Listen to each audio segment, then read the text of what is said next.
across the UK, on DAB+, on your smart speaker, on your smart TV, and on your side. This is Talk.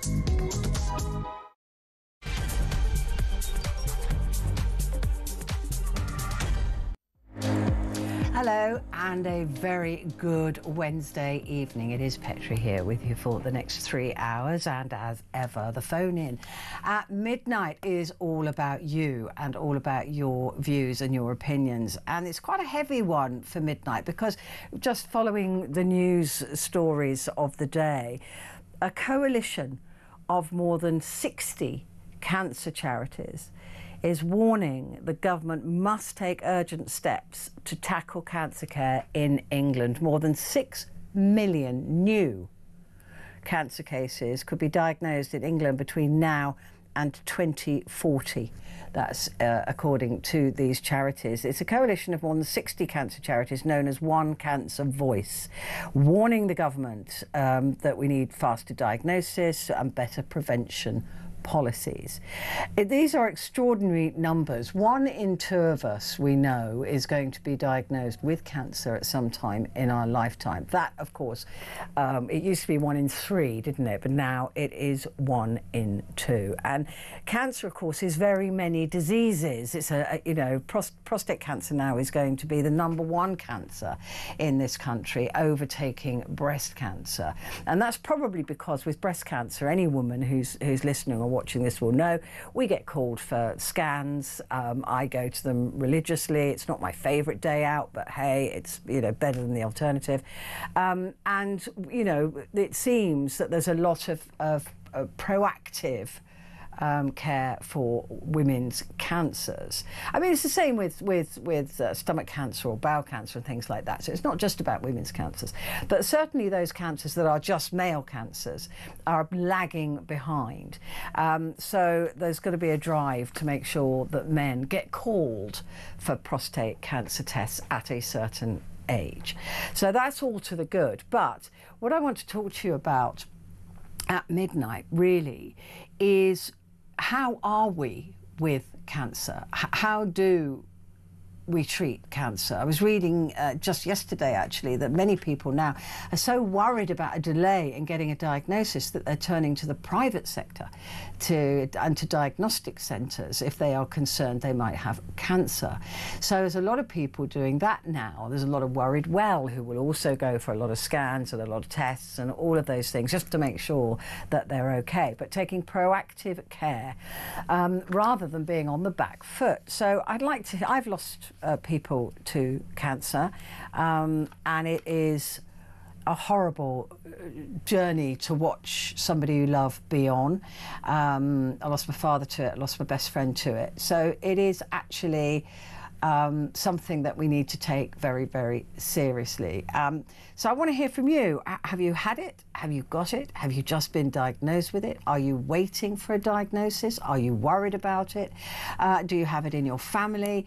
And how do you think that the NHS could improve in its diagnostics? I mean, there's supposed to be the 2-week pathway, isn't there, from when you go to your GP and you say, look, I've got a lump or I'm worried about something, and the GP will say, okay, we'll send you to a specialist and we'll get you checked. And that's supposed to be 2 weeks, but those 2-week pathways are slipping and people are not getting seen quickly enough. It depends, actually, because there's a postcode lottery. My GP, for example, is absolutely brilliant and will send you forward for these things as and when you need them.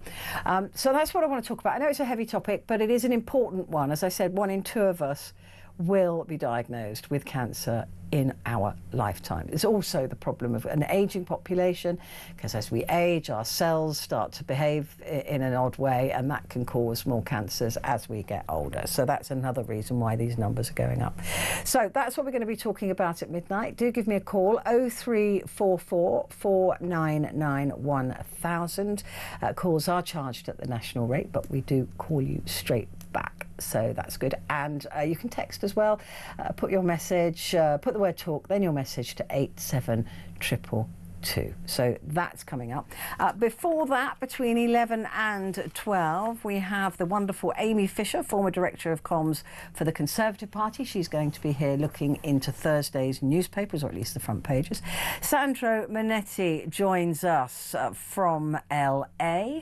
So we're going to be talking to him about some showbiz news. Josh Rom is also going to be joining us. He's got us some exclusive red carpet stuff from the Thursday Murder Club. I'm so looking forward to seeing that film. It's my sort of thing. So that's coming up as well. But first, this extraordinary exclusive in the Sun newspaper today, if you haven't seen it. It really is the thing of movies. It's the sort of thing you'd watch as a movie and not quite believe it. The Turkish gangs that are running the drugs trade here in London are even supplying the mafia with heroin. That's how big they are. They are making billions of pounds. Of course, the UK is perfectly located globally in geo. You know, we've got all the ports, we've got, you know, we're an island. And we're right in the middle of things. It is the perfect place. And the Turkish gangs have made their home here for decades. And a war has broken out between these two gangs, the Bombers and the Boys, because of a slap. Luckily, we have the writer of this piece, Josh Saunders, joining us now with more of this story. This really is. I mean, I think if you live in London, you're sort of aware there is a gang culture, but this really blew my mind.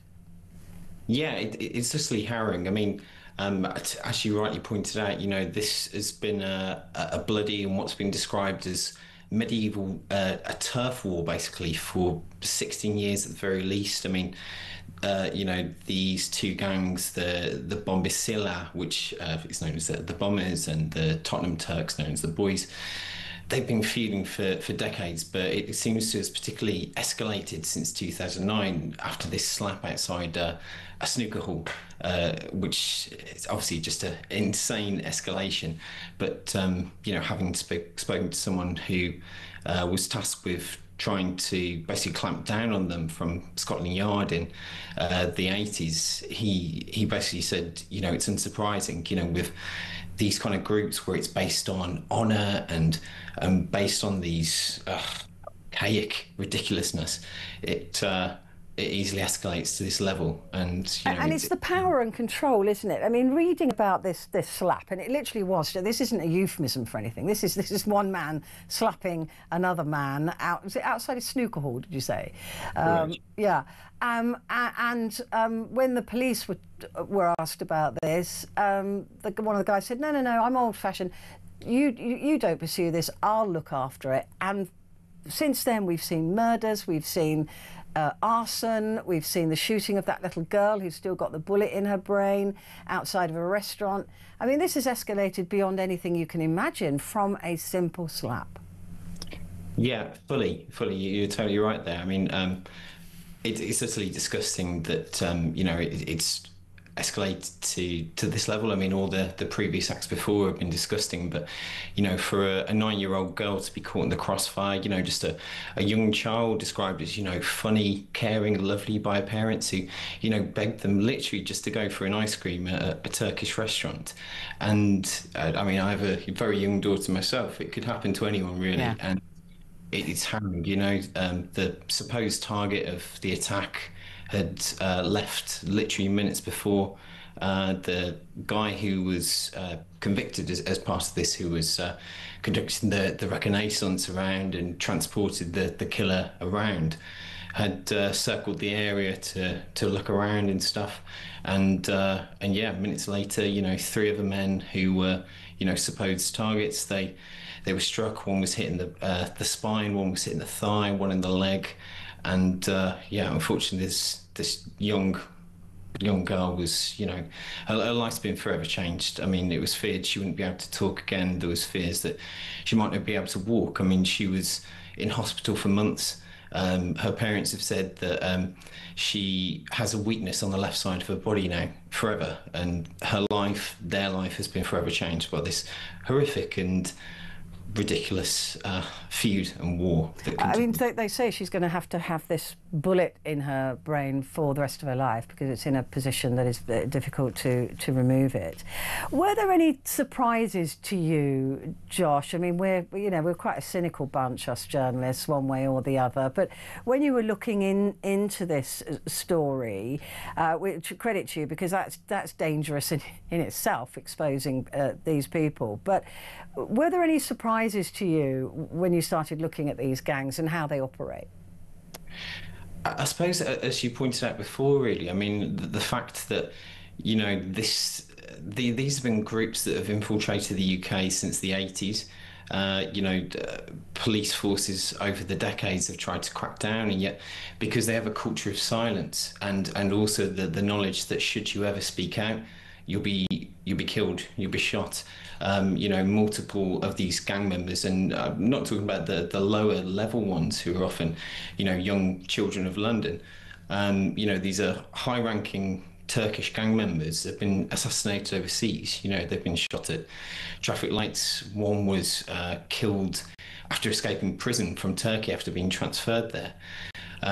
It just kind of shows just the level that they go to, and as a reason why the silence continues, and the fact that it's so difficult to penetrate these groups. Possibly one other thing just to say as well, just one particularly harrowing instance that I read about was there was a Turkish DJ who was believed to have been connected in some way to the Hackney bombers. And he was basically kidnapped alongside his girlfriend. They tracked him back from a fancy London restaurant. They kidnapped them both, took them in the back of a van and tortured him over 2 days to death. He was actually subjected to, I believe it was 94 individual injuries. One of these, his ribs were broken with a baseball bat. He was subjected to boiling water poured over him. There were horrific internal injuries, which are too graphic to even be able to report. And, that's horrific enough. And his girlfriend was literally in the toilet locked there for 2 days to listen to him being tortured to death. It's harrowing, and it's real, and yeah, it's just so shocking. I mean, it's hard. We like to think that the police have got a grip. We know there are gangs, but they're much lower level than this. Still involved in the drugs trade, but to the level that these gangs are involved in the heroin trade, and for so long. We do like to imagine that there's some special, sneaky group of police officers who are at least watching these people. But as you said, they're almost impossible to infiltrate.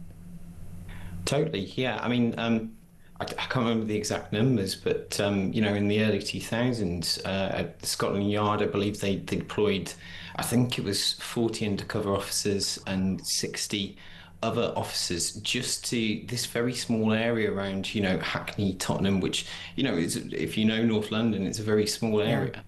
Yeah. Even that's kind of struggled to kind of penetrate it, really. I mean, even though we've got the photographs in your excellent piece about showing the faces of some of the leaders. So even though we know some of the leaders, we know the intended target of that shooting that nearly fatally wounded that 9-year-old. Even though those people are known, is it like the mafia where it's going to have to be a tax dodge that gets them sent to jail? Are they really smart at covering their tracks? That's a tricky one. I mean, when I spoke to Peter Blexley, who was the Scotland Yard former He's police, a good man. He was a very intelligent and well-researched person who was tasked with trying to bring down the gangs back in the 80s. His only kind of solution in his mind was basically looking really at how we tackle our drugs policy, and it's very radical from what he's suggesting. I'm not suggesting it's the right way or the wrong way, but he's saying that the only way around this is to literally look into mass legalization of drugs to basically take that money out of the gangs. I believe he said from his research that it's either the third or fourth largest income stream, and yet we're leaving it to the gangs. And Yeah. so, in some ways, from his perspective anyway, that's billions of pounds that could be flowing into the UK economy that be taken away from the gangs. And also, you can monitor things like purity of drugs as to ensure, as we've seen with constant other variants that have taken over the UK, they're mixed with everything from, wall plaster to, rat poison to everything really. And so, Yeah, I think that when the a policeman of Peter Blexley's sort of vintage, let's put it that way, and experience suggests, because doing the same thing over and over again, Josh, and expecting a different result, we're told, is what madness is. So maybe it is time to think outside the box. Talking of boxes, the police themselves were even shocked, weren't they, when they discovered a torture room? Yes, so this is one of the older kind of Godfather type figures, which again it seems more like something from fiction than reality. But this was Hussein Babasan, who basically ran the Hackney bombs, I believe, for well over a decade, basically he was known as the Emperor. That was his Wow. nickname, and there was a British prosecutor. Eventually, he was actually arrested as part of an operation which was a combination of Netherlands Secret Service, British military intelligence, and also multiple other forces. Basically, he was responsible for bringing in 95% of the heroin that came to the UK. Wow. I believe it was in a 2 or 4 year period. What was detected at the borders went from 2 or 4 kilos of heroin, so a smaller amount, to 242, which is a massive rise. By the time he was arrested in 1998, he was, I'll look at the figure here, but it was a £22 billion fortune. That's believed what he was sat upon. So again, just go back to the prosecutor. He was saying that, when they tried to watch them through surveillance, it was literally like watching The Godfather. You'd see figures coming in and they'd immediately come and pay homage to him, kissing his hand, shaking his hand, and Wow. doing that. I mean, yeah. And he looks like your average dentist. Yes. I mean, that's the thing. I always imagine these people to look like they're drug dealing gang leaders, but he just looks like your local dentist. And it was him that had the torture room, was it? The sealed box. Correct, yeah. So there was a torture room that was found in his Green Lanes home. At that point, one of the difficulties that police said about trying to crack down at that point, which I believe was during the 90s, was that the Turkish gangs basically owned the majority of Green Lanes. They owned every shop, they owned every restaurant, they owned every flat above it. And in one of the flats above that was owned by Hussein Babasan, he had this horrific torture room, with chainsaws. There was suspended from the ceiling that had basically an electric current that could be put through. I mean, you don't need to go into detail to imagine not only being hooked on, but also the electrocution as well. And yeah, just absolutely harrowing. I mean, like we keep saying, it really is the sort of thing that you'd see in a movie and go, well, maybe that's pushing it a little bit. But this is happening in London. And look, if it's happening here, we know that is replicated, especially with the control that the Turkish gangs have got on the London drug market. That is the UK drug market. So this will be replicated across the country. And is there a fear that this will not be able to be stopped, from when you were talking to Peter, apart from that sort of radical view, which I think governments are too, I don't think anybody's got the cojones at the moment to take that step. If that doesn't happen, then we're kind of stuck with this, I guess. Yeah, well, with one of the things with the Turkish gangs, I mean, it's not just London. Like, they supplied the majority of the UK's trade. It's from here that one of the main successes of the Turkish gangs is said to be the fact that they operate everything from cultivation to shipping to selling on the streets.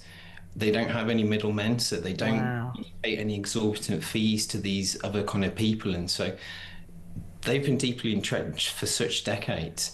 And part of the problem is during the kind of early foundation years was that it was so difficult to try to infiltrate these groups, or even trying to get wiretaps, because it's not only just trying to understand the Turkish language, but Yeah. the dialects within them. And this was so difficult that it was able to, take this horrific foothold and plague the UK from that, really. I mean, it is absolutely fascinating, and like you said, it sounds like they've learned from the mafia, that they, because the mafia was superb businessmen. I mean, it's if they turned their power to good, it would be amazing what they could actually achieve with that. But there's no sign of these Turkish gangs abating or having any problems with supply, or because it seems to be it's very porous. They can get hold of the stuff easily. Yeah, definitely. I mean, there was questions raised considering, some heroin what was used to be cultivated in Afghanistan, where obviously the Taliban now Yeah. control. But it seems to be adulterated, really. And, while interestingly, the mafia has diversified in recent years to what would be considered almost like middle class white collar crime. One of their big trades now is, the fake olive oil to before it was, defrauding EU farming subsidies, with ghost farms where they pretend to farm land and basically pay off the owners to basically get away with that. But it seems like these Turkish gangs aren't abating, they're not stopping. And I mean, as long as the heroin consumption continues, then I don't really see a solution. I don't see it stopping, and while they're making such vast sums of money. Well, yeah, I mean, and also nobody seems to be able to stop them. Why would they? I mean, these are bad people doing bad things, making a lot of money out of it. Well, listen, Josh, I'm thrilled to have spoken to you. Thank you for taking the time. It's an excellent piece. It really made my job when I was reading it. So thank you very much indeed for that. Josh Saunders there, that exclusive in the Sun newspaper about the Turkish drug lords. Drug turf war started over a simple slap. I'll be back in just a moment.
across the UK, on DAB+, on your smart speaker, on your smart TV, and on your side. This is Talk. Hello there, it's Talk and it's Petrie, and coming up at midnight is your chance to talk back. And these reports that are coming out from this coalition of 60 cancer charities, I didn't even know we had that many, to be honest, but 60 cancer charities known as One Cancer Voice, is warning that in 15 years there could be more than 1 million cases of prostate cancer diagnosed, as well as 906,000 cases of breast cancer and 821,000 cases of lung cancer. Tobacco is still the biggest single cause of cancer in this country. These figures set out the need for change, and we are about to get, well, I say about to get it later on in the autumn, the government is expected to release its long-awaited national cancer plan, and this is a timely reminder to the government that, look, we cannot sit back on this. We've got one of the worst survival rates in Europe for cancer, and actually it shouldn't be that low. We should really be somewhere near the top, and that's where this One Cancer Voice coalition wants us to be. So I want to hear from you about your journey with cancer. Look, we've all either been diagnosed with it, been scared of being diagnosed with it, or we've lost somebody to it, because it is that evil a disease. I mean, I shouldn't attribute it with, but it is. What it does to people is absolutely vile, and I've seen people that I love very much go through a shockingly awful journey and finally submit to the disease. So I'd like to hear from you about your journey or a loved one's journey, and I think that I get the impression, and I might be wrong, but I get the impression that if you've been diagnosed with cancer and you're in the system, that the NHS is brilliant and that there are all sorts of treatments and they are excellent, or is that just wishful thinking? Because a lot of what I'm reading in the reports that have come out today are suggesting that people aren't even starting their treatments quickly enough, that they're diagnosed, they're told, yeah, okay, no, you've definitely got this form of cancer, your treatment is chemotherapy, and you'd think, right, I'll start tomorrow, and they're going, no, it's been a couple of months away.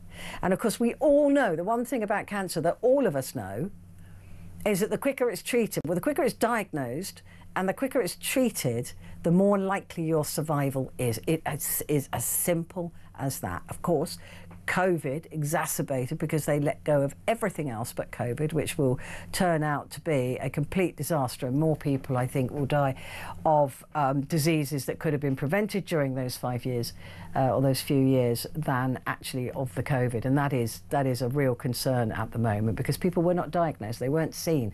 It is awful. Those numbers are still to come. So that definitely created a real problem. But I would like to hear from you, your personal stories. I'm happy to share my personal stories, but I'd rather hear yours. So do give me a call. It's really easy. Just pick up the phone, 0344 499 1000, or you can send me a message, text the word talk and then your message to 87222.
across the UK, on DAB+, on your smart speaker, on your smart TV, and on your side. This is Talk. Hello there, it's Petrie here with you until 1 o'clock. Just to remind you what's coming up. Sandro Manetti will be joining us from LA, and Amy Fisher will be joining us as well to go through Thursday's newspapers. So all of that is to come. But before that, we have Josh Rom, entertainment reporter and the Sun newspaper contributor. Yes, indeed. It is great to see you. And of course, the biggest story, I'm sorry, we're going to have to touch on this because it really has broken the internet. I talked about it yesterday, and there's more information now come out in the Sun about Taylor. Yes, and Taylor. Travis. And Travis Kelce, of course. I mean, this is the funniest thing, is I feel like I've been broadcasting non-stop. I was on a different radio station the night before. I was on Live Now from Fox. I've been on I-24 News. And now it's like, you know, we're on here. More details are still emerging. People are fascinated. There'll be a lot of people go, I don't care. But so many people are fascinated. But I mean, I wasn't one of them. I have to be honest with you. Well, I mean, the thing is, she's a cultural icon. Yeah. And her achievements speak for themselves. You know, 14 Grammy Awards, 4 of which were for the prestigious The Top Award, Album of the Year, the most awarded artist ever at the Video Music Awards, the American Music Awards, otherwise known as the AMAs, and the Billboard Music Awards. Yeah, true. So she's built up such an intimate connection with her fans. You know, some of the Swifties, as they're known, you know, if they hear their favourite song performed live for the first time, they cry their eyes out. So, you know, she really is. And we know that she fills stadia all over the world. 300 million records sold worldwide. Wow. One of the best-selling music artists of all time. Currently, the wealthiest female musician, the best-selling live artist of all time. You know, I know music industry and the entertainment industry likes going records. So, for example, the first Black American to be nominated for this, that, the other, and that, like, blah, blah. These records for Taylor, they're not just like, oh, let's look into it, oh, she said this. No, these are big mainstream records which other people struggle to surpass. Even Beyonce could wish for Taylor's Grammys records. Like, it's really interesting because, I mean, obviously I'm not the right age to be a Swiftie, I don't think. Although Michelle Pellino, my lovely friend from Fox News Entertainment, she's about the same age as me, and she absolutely loves Taylor Swift. So maybe it's not an age thing, but she's passed me by, and perhaps a lot of our audience will be going, oh, you know, it's not like the Beatles like they were in their day. But no, she but is so you say that, but it is. Yeah. It is. I like, and listen, I get it. Not all of our audience is going to love Taylor Swift. I get that. Not all of our audience will be fussed by her music. I get that. But her track record, her cultural contributions speak for themselves. The fact of the matter is, you had the President of the United States, which, by the way, she campaigned against. She endorsed Kamala Harris. Yeah. And then previously, during his first presidency, she dedicated a lot of public performances to you know, to combat legislation that he was trying to pass. You know, she's not been his biggest fan. No. The fact of the matter is, you've got the President of the United States saying congratulations, she's an amazing person, after saying she was a single Catwoman. He does not like her. No, exactly. But I suppose he had to be at least gracious about it. The one sad thing is that, you know, she's very firmly out of the British man stage. You know, there's no longer Tom Hiddleston, there's no longer Harry Styles, there's no longer Joe Alwyn. This all-American, huge giant of a man. Well, you say that. As she said in her songs, she did love a London boy, Shoreditch in the afternoon, take her back to Highgate. She loved that, but not anymore. Not anymore. I think she's upgraded. I mean, he's a hunker guy, isn't he? He's very. He's a football player. Yeah. NFL. They've got to be hunky. Listen, good, good for them. I just thought it was funny that he was almost as tall as her kneeling down when he was proposing. Exactly. But good for them. And of course, some fabulous pictures in the Sun today of their engagement. This didn't look staged at all. No. So Travis. Several photographers. No, there. Travis's dad Travis's dad has said that it was actually done 2 weeks ago. So that's one of the big stories in the Sun today. So that's a bit of a detail, being like, oh, so she's engaged for 2 weeks and her fans didn't know a thing. And the fans, usually the Swifties, are known for in the industry going, well, she pointed out this part of the stadium, which means this, and that's referring to that song. There's so many rumours and things in the papers. And one thing that my colleague Jack Hardwick said was, oh, so she revealed it on the 26th, and the 26th track on one of her albums was called Prophecy, the way her mind works. I mean, this is the level of detail that the Swifties are known to get. So it's really quite something. It's quite something. It is quite something, and I cynically thought it was all for show. There you go. Now, this I am so excited about. This is right up my street. It's the new movie that's come out from a book called The Thursday Murder Club. Yeah, so these are best-selling books written by entertainment guru, presenter, Richard Osmond, about 4 retirees at a retirement home called Cooper's Chase. 3 of them are part of of what they call the Thursday Murder Club, where they try and solve cold cases. And basically, in this movie, Elizabeth, played by Helen Mirren, invites... She's got a heck of a cast. I mean, British acting legend. So you've got Helen Mirren, Pierce Brosnan, Celia Imrie and Sir Ben Kingsley leading out the cast of this film. British acting royalty. People have labelled it almost the Mount Rushmore of British theatre. Yeah. I mean, all you need to do is put Maggie Smith and Dame Judi Dench in there somewhere, and then boom, you're there. Of course, late Maggie Smith obviously can't. I am surprised at Judi Dench, isn't it? Well, you never know. They'll probably shoehorn. Listen, the next one. There's 3. He's written at least 3 other books, so there's 3 other stories that Netflix are yet to make. So she'll probably be shoehorned in somewhere. I love her. Poor Judy though, she's kind of near blind, so she struggles to she said learn that the she's line. learning, so it's kind of she could still act anybody off the screen. Oh, she could still act absolutely. But basically, Brilliant so woman. Back to the plot. They basically invite Celia Imrie's character Joyce, because she was once a nurse, to kind of join them because they need medical expertise. And then they get involved in massive twists and turns, and there's murders all around them because somebody wants to buy and demolish the retirement home and build blocks of flats, and it's all massive. Is this sort of my producer Gabriella coined it? I'd never heard it before. Teacup mystery. I think a teacup detective. So it's gentle and it's like the Midsummer Murder type. I mean, this is the thing. There are young cast members as well. So you've got Naomi Ackie, who is best known for starring in Star Wars. She also starred as Whitney Houston in the Whitney Houston movie alongside Stanley Tucci.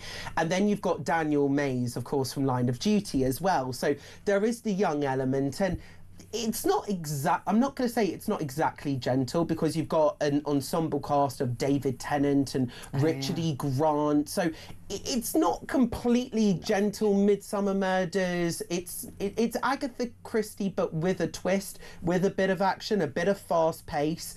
Helen Mirren's character Elizabeth, she is basically a former MI5 officer, effectively. Brilliant. So again, it's fast paced. So, and I would believe that. On to the exclusive. Yeah. So I spoke to Celia Imrie and Sir Ben Kingsley. I was sat in front of British acting royalty. So jealous. And I asked them, my first question to them was, because this is all about a club digging into cold cases, so I asked them, how much digging or detective work do they do in a character to kind of prepare for a role? And well, their response is probably going to surprise you a little bit. We were given extraordinary opportunities to prepare in a way that wasn't academic or detached from the film. Our preparation was made for us by the designer James and by the costume designer Joanna, who allowed us to build our characters not at home or not in our trailer, but on the set with the designer, with the director, and with the costume department, so that we helped to design our own apartments. Oh wow, so it kind of reflects your own personalities. Absolutely. And we were invited to design more or less our own costumes too. Yes. So that preparation was a living process rather than let me think about my character, at home. It was actually in the studio and on the set. Quite that rare. It was, and ongoing. Yes. Too. Also, it's not preparation. You can actually discover things about your character on the job, and then something else comes alive. So ongoing growth rather than academic preparation. And what I love so much about Ibrahim and Joyce as well is both of them are kind of dismissed almost as kind of harmless retirees, but that's when they're at their most effective. Have you guys ever quietly enjoyed being underestimated in your careers? Oh, yes. That's a cheeky one. Oh, yes. Oh, defo. But it's rather marvellous if you can just keep quiet and then, perhaps surprise people at the end. I'll tell you what I love when you were talking about us too, because we don't meet very much necessarily in, let's say, conversation, but there is a very touching moment, which I'm happy to say is at the very end. I loved it. When you guys were at the end flicking through the photo albums, loved it. There was no words, but my gosh, it didn't have, and it seemed utterly, well, at the same time, natural. Absolutely. But also, again, they'd never done that before. This was a new thing, and it was terribly heartfelt, I thought. And I was going to say the same for you as well, like feeling quietly underestimated. Have you ever enjoyed that?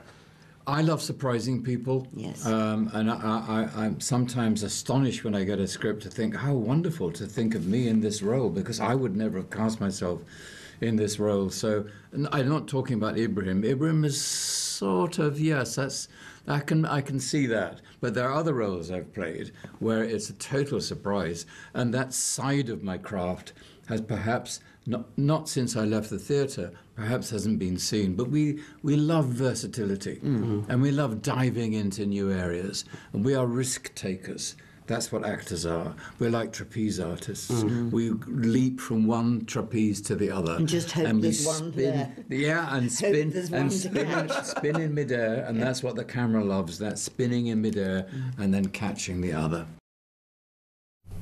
Oh, I love the way they speak. And I couldn't help but notice that Celia was clutching a piece of cake. Yeah, so at the end of the film, Pierce Brosnan's character has a little mantra. He says, always remember your ABCs, always bring cake. So naturally, I thought, how do I get Celia on side and Sir Ben Kingsley, two legendary actors?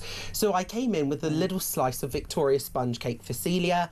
Sir Ben doesn't like eating cake, but he does like eating peanut butter, so I bought him a peanut butter bar. You've never bought me cake, and I love cake. Always bring cake. Remember that mantra. Noted. Noted for next time.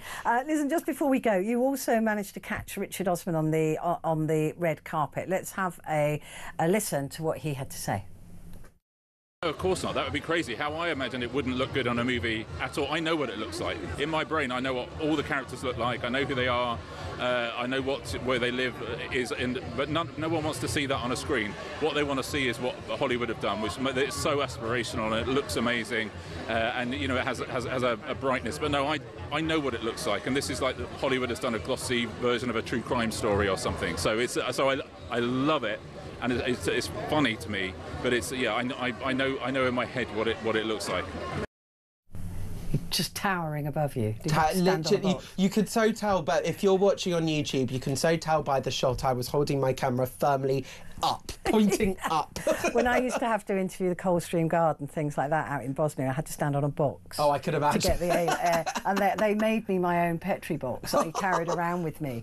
Honestly, because I was a midget and they were so tall. Josh, brilliant. I loved that. Thank you very much indeed. Don't forget cake.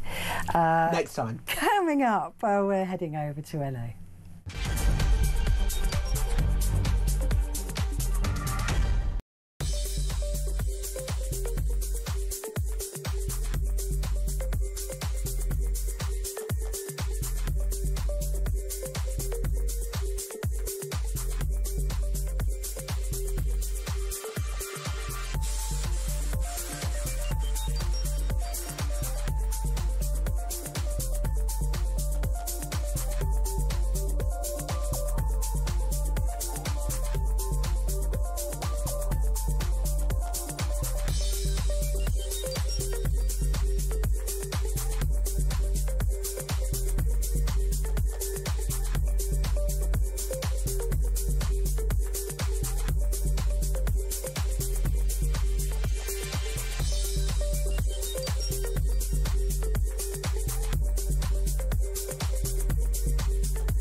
across the UK, on DAB+, on your smart speaker, on your smart TV, and on your side. This is Talk.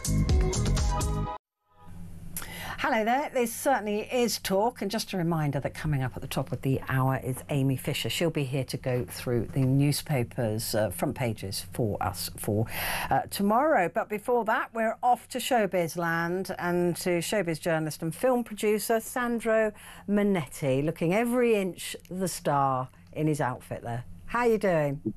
The stars are on my jacket, but the stars are out all over the showbiz world. And, you know, I mean, there's only one story really there. I mean, Josh was leading off his report talking about Taylor Swift. I've got wedding fever. Have you? You like it? You like a wedding?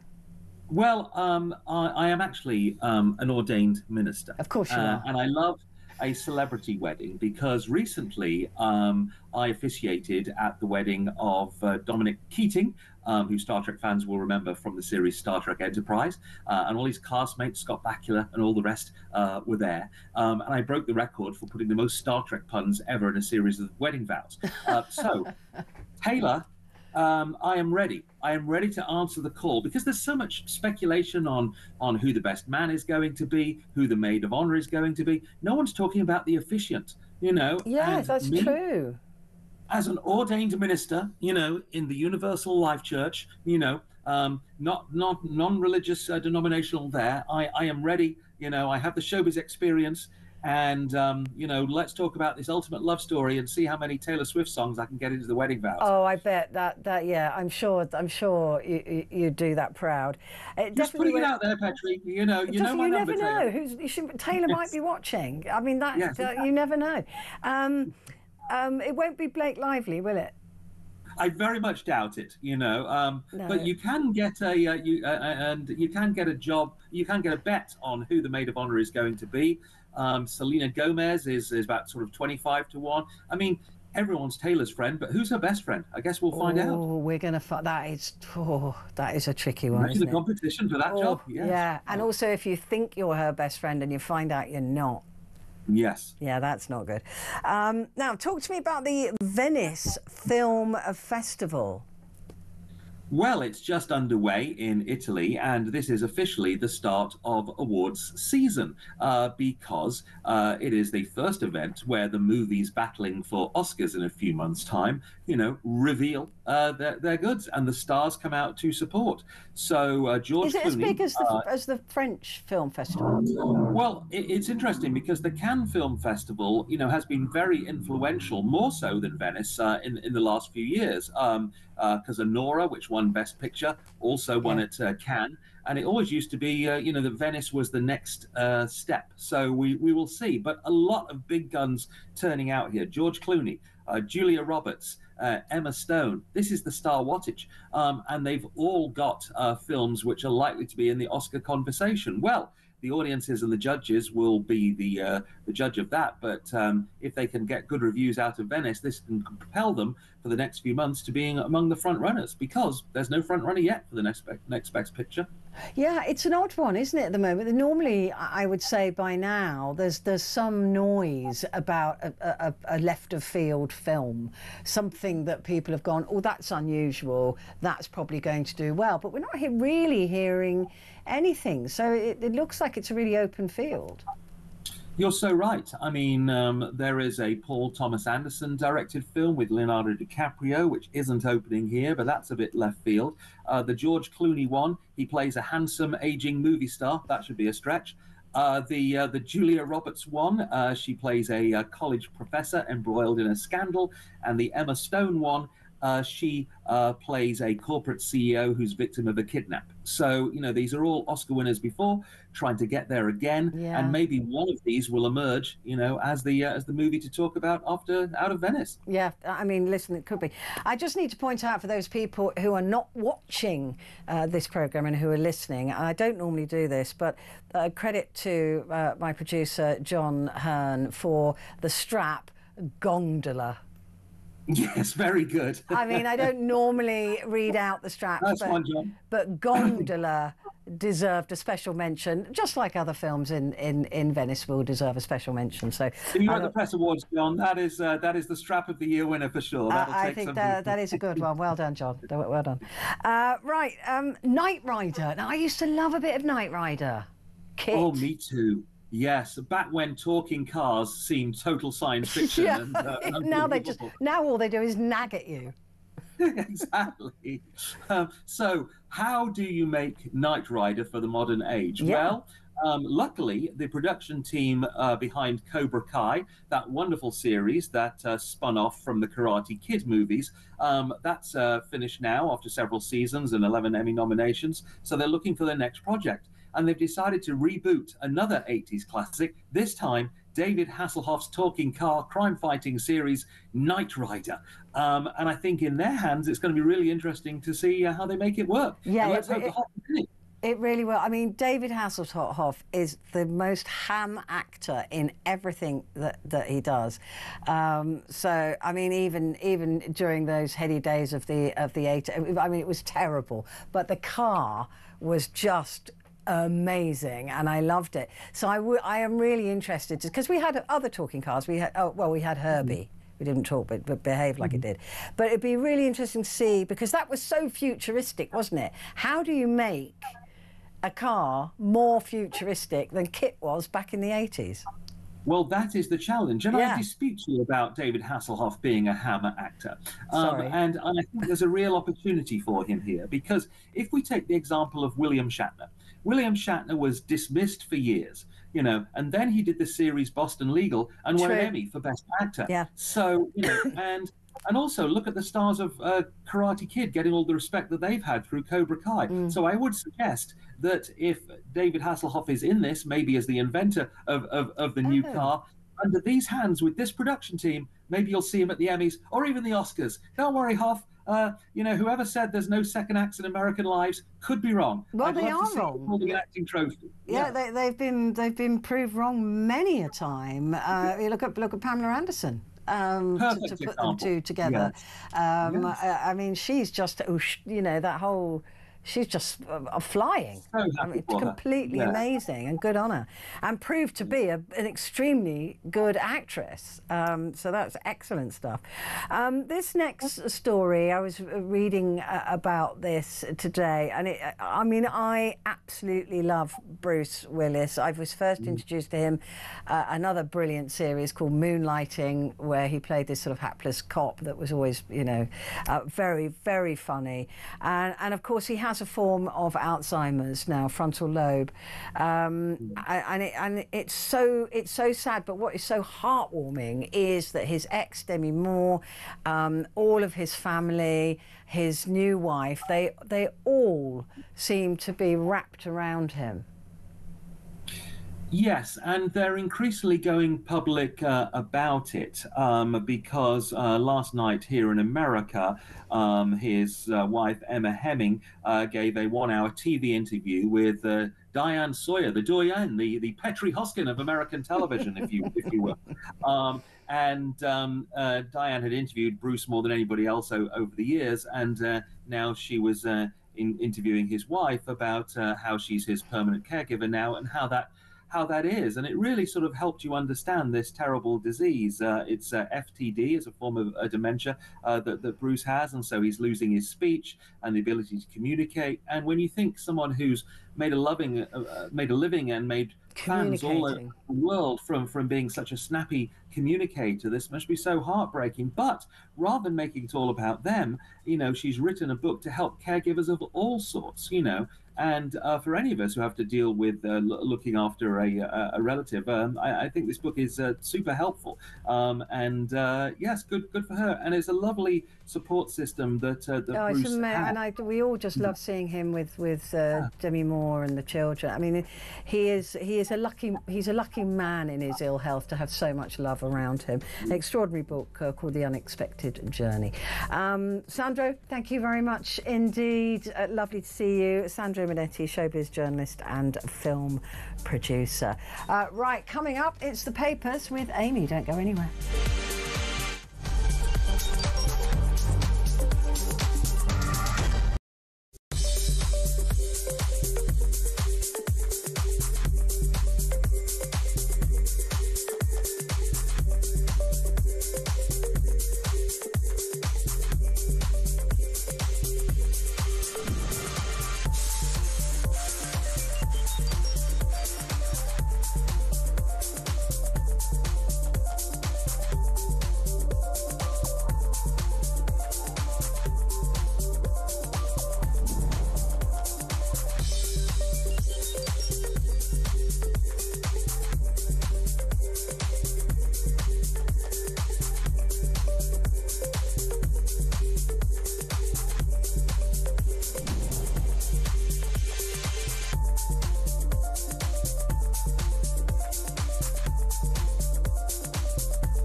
across the UK, on DAB+, on your smart speaker, on your smart TV, and on your side.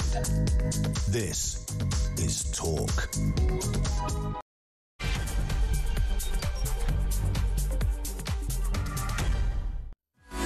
Hello there, it is Petrie here with you, and with me, I'm delighted to say, is Amy Fisher, who is the ex-communications director for the Tory party. It's lovely to see you. Hello, very nice to see you. Very nice to see you.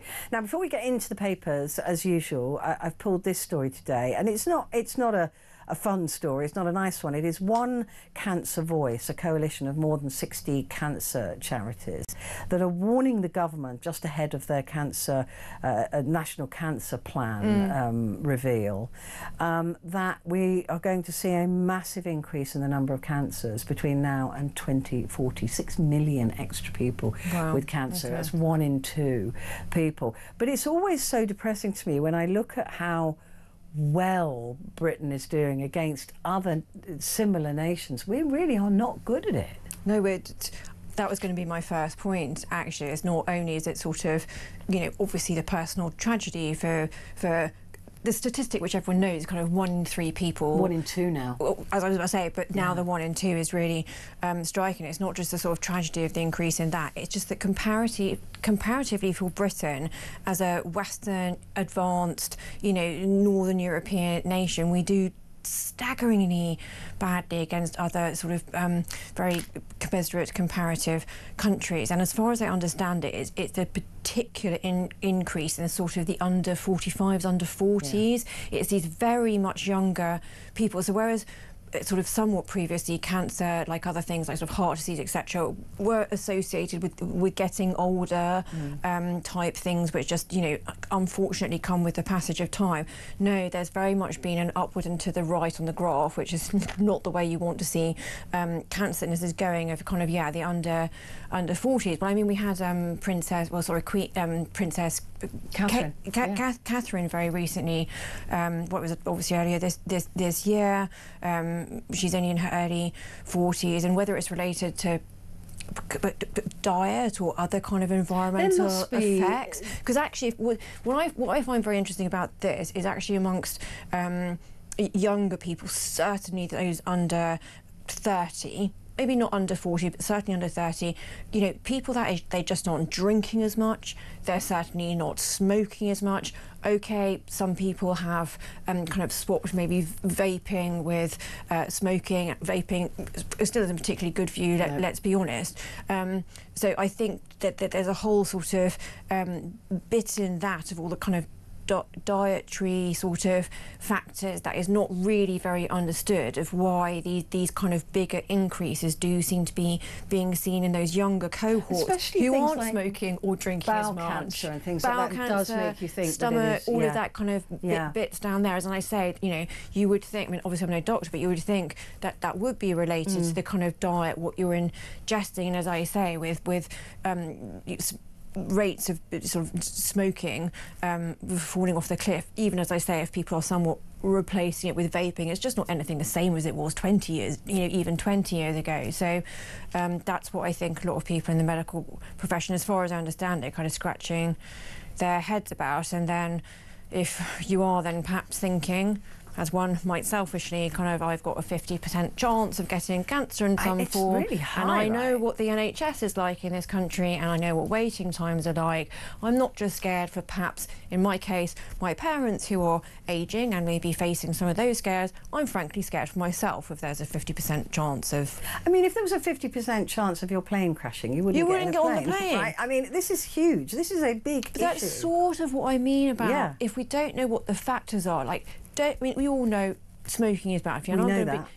I'm being honest, I've enjoyed the old Camel Light in the past, right? I mean, you know, we all know that broadly you shouldn't drink too much, but I do like a glass of red wine. We all know that kind of probably eating too much red meat isn't so good. You know, we all know these sort of things that, you know, don't do too much of them, and that's kind of best way you can give yourself the best chance to look after your health. But as I say, if you're facing a 50% chance, I mean, what am I meant to be doing? I do try and eat healthily. You know, I have the odd crafty cigarette.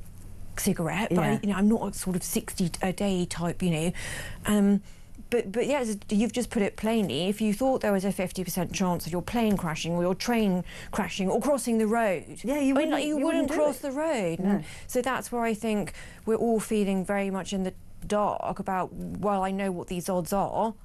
I mean, but I've got no idea of how to mitigate them or to prevent them. There is an increase, like you said, in the younger cohort, and that is baffling. But I wonder if that's to do with younger people not being taken seriously as a cancer risk when they go to their GP. For example, if I go to the GP and my niece, who's 19, went to the GP with exactly the same symptoms, I would probably be put on a 2-week pathway to check it wasn't cancer, and she'd probably be told to go home and have a paracetamol. And I wonder if that's got to do with it, because I know that young women find it very difficult to get breast cancer screening. They find it very difficult, Or querying if you get a cervical smear test that comes back a bit funny, or they're not getting them early enough. They're saying that the smear test now should be. So I think that goes. Younger.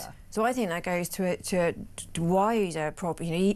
Even leaving aside the scary sort of rising cancer issue, another big problem within the NHS, and it's not just sort of young, it's not just young women, but because that's maybe a cohort that I personally can identify with. It is unfortunately sort of pretty enough common experience that once you've kind of had to do that 8 a.m. scramble, as it's called, to even get a doctor's appointment, it's probably likely not to be somebody that you've seen at all before, or if you have managed to get a repeat sort of going back to, it's almost certainly not going to be the same person. And I'm not laying this on the doctors, GPs, who are very busy people and all the rest of it, but sometimes they're not the easiest. There is not a relationship with them, particularly if you've been a healthy person, kind of going into a GP or a hospital environment, even for like a blood doctor. Blood test. I mean, I had to go to St George's for a blood test for something almost absolutely entirely benign, but I was just kind of and I was sort of in my middle ages and a relatively experienced woman of the world, and I was just kind of baffled and terrified by the vastness of this hospital and the unfamiliarity of it. And as I say, like I've had some pretty tough jobs. I'm pretty some people might say stern, but I'm a pretty tough sort of person, and I was sort of a bit overwhelmed and a bit sort of, well, I'm going to say a bit scared by it all actually. So yes, if perhaps you are younger, and as I say, if you've actually always been healthy and you haven't had any interaction with the medical profession, which can be sometimes on a personal level, if not the most sympathetic, certainly not the most familiar, then add on to that a kind of layer of bureaucracy and the waiting times, and we've got 3 or 4 things now which are meshing into really sort of. And we also, the GPs who are up against time pressure, mostly overworked, pushing people forward into an overworked NHS system. Also, they've never seen you before. As much as I've just focused on the patient, I'm having to tell all of my problems to, a GP I've never met before. The poor GP is sitting there going, well, also, hello, Amy. Who are you? Who are you? And they've got to catch up fast. And they're probably looking at younger people, for example, like I said before, and thinking, well, it most certainly unlikely to be cancer, so we'll take another pathway. Whereas, as I said, if it's an older person, they might go, oh, okay, the likelihood might be. And they're right. Statistically, that is the case. But these reports are saying that obesity is a huge issue with cancer, because obesity plays with the cells and can and feeds any potential cancer cell. And tobacco remains the biggest single cause of cancer, even though there is a vast drop-off of people smoking. So, I mean, it is really scary. But experts are saying they're blaming spiralling obesity rates, poor diets, failing vaccine uptake, and they're saying here a rise in smoking. I'm surprised by the rise. I'm surprised by the rise in smoking. I wonder whether that might, because the cost of them now, they're 20 quid a pack, aren't they? I mean, who can afford that? But also haven't vapes having also in some form just been they hasn't the changed age from limit changed or disposable. something? No, they were disposable. You'd buy them, you'd vape them, and then chuck them in the bin, which actually was causing a major landfill issue. Yeah. And now they're more expensive, but you buy them and they last longer, and so I guess it's the same as when they increase the price of cigarettes, essentially. Yeah, but these are rechargeable now. You kind of have to think more about at the point of buying, sort of. Yeah, and also they're hoping that will price younger people out of vapes, or they were. I mean, I don't think there was it the whole will. thing about like vapes are being made in sort of juicy, fruity, and watermelon. Yes, but they are delicious. Okay, I would admit, as I've said, the odd crafty camel, I've never actually kind of vaped. So I used to smoke, but I packed that in. I didn't mean to pack it in, and I'm really quite annoyed with myself. Well, don't be. I mean, well done. No, I didn't. There's no well done. I just didn't. I just woke up one morning and didn't smoke again. Well, good. There was no effort Well done. applied at all, and I don't deserve a well done. And I'm actually a bit annoyed because I was I'd say professional. I was very good at it. But it is very bad for you. So yeah, I should, like you said, I should really be grateful. But we've got to get better at diagnosing cancers, and we've got to get better at the treatment. It's really quite shocking. Prostate cancer is about to overtake breast cancer as well as the #1 cancer. An But extra at least, 1 million. I'm not saying this flippantly, but at least prostate cancer is one of the more benign ones. It caught on time. Caught on time. Because you've got Dermot Murnahan at the moment going around. Yes, I'm not being flippant when I say that, Yeah. but that at least is one of the less likely ones to kill you. Pointless cancer to die from. But to just really tie a few of my sort of ill-made strands together for me, I think in all of this, that if the NHS had kind of to do their bit, and we as individuals ought to do our bit, i.e. not eat a lot of junk food and not smoke and do more exercise and all that. Also, at some point when the two come together, when you as an individual intersect with the NHS and healthcare, I think there does need to be some more sense of ownership or understanding of where my own healthcare plan is going. Does that make sense? No, I do because agree with that. We need to be more proactive. You so often feel kind of buffeted by the system when you get into it. I mean, don't get me wrong, thank goodness if there's something wrong with you and you need to go into the system and you do get into it, and then professionals are pathwaying you to this and that. But it can really feel like, but I don't now, we're talking about my health, the thing literally most personal to me as any individual, and I don't know what's going on with it. And I'm sure, you know, you and I and many of our listeners would have had, you know, experiences of perhaps more elderly relatives where, you know, you or people you know have had to take on the sort of, it feels like almost battling the system that's there, which is helping you, but also feels like it's slightly helping you begrudgingly, because it feels like everything is so difficult when you're trying to get information, or who's going to be the next specialist, and you know what is actually happening to me, and what is this blood test going to achieve. And as I say, it's just weird sort of grinding contradiction that the health service is there to help us, but then when you're the individual kind of in the system, it can kind of feel overwhelming, and as though you're sort of rubbing up against each other in an almost confrontational way. Does that make sense? Yes, it does. And I think also that the people who are saying, oh, I'm really worried about a 2 or 3 tiered NHS, it already exists because there are those people who know how to, I'm not going to say work the system, but they know how to work within the system. But almost fight to get... I mean, the fighting that I had to do for my brother, who was very ill, and still is, and still have to constantly fight on his behalf because he's not able to do it himself. You think, God, if he didn't have me advocating for him, what the hell? He would have just fallen out of the system and almost definitely be dead by now. So there is that sense to it as well, that you've got to. There is that battle sometimes, and certainly I've experienced that, like I said, with my brother. But there are people who know how to work within the system, and those people who just go, oh, I don't know. They're the ones that are most likely to fall out of it. I'm too tired, I'm too scared, I don't understand it, I'm very elderly, well, they don't I don't ask the have right anybody. Questions. So that's what I sort of meant about, you know, this irony, this ironical dichotomy of this system that is looking after people's health, but that and the actual individuals within it just sometimes feel like they're grinding up against each other in a way that's frankly draining for both. But the only person who's going to suffer, obviously, the only person who's going to suffer most of it is the patient, the individual. It really is, and it is a system that you've got to understand. And if you have to couple into that or throw into that social services, forget it. That is a battle I wouldn't wish on my worst enemy. It is just ridiculous, absolutely ridiculous, and that's got to be. I think they've got to bring social services and the NHS back under the same budget, and then they'll stop fighting each other over budgets. That's the issue. I don't know whether we're going to go off at too much of a tangent, but then if you also the social services and the NHS element, and then there's a sort of third bit of the triangle here, which was then the police. And the reason why I've brought that into it is obviously with what Jess Phillips was saying earlier this week about essentially the domestic violence questionnaire that's been being used doesn't work, which means that where all of those services for troubled families, families in danger of abuse, exactly those three services, police, social care, NHS, they're not talking to each other.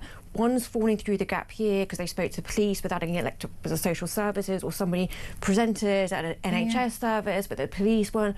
The whole kind of what's meant to be a web intermeshed for the very best reasons really to stop anybody falling through it, is they're operating almost as entirely separate entities, actually sometimes in conflict with each other. And again, to your point, the only people that suffer at the end are the patients, potential victims, the people who are in the most need of any of these services, which are meant to be interlocked and complementary, and I think we all know aren't. And we all expect them to be, and certainly it's like finding a school place for your kid. You don't know anything about it until you have to actually do it. Nobody tells you anything.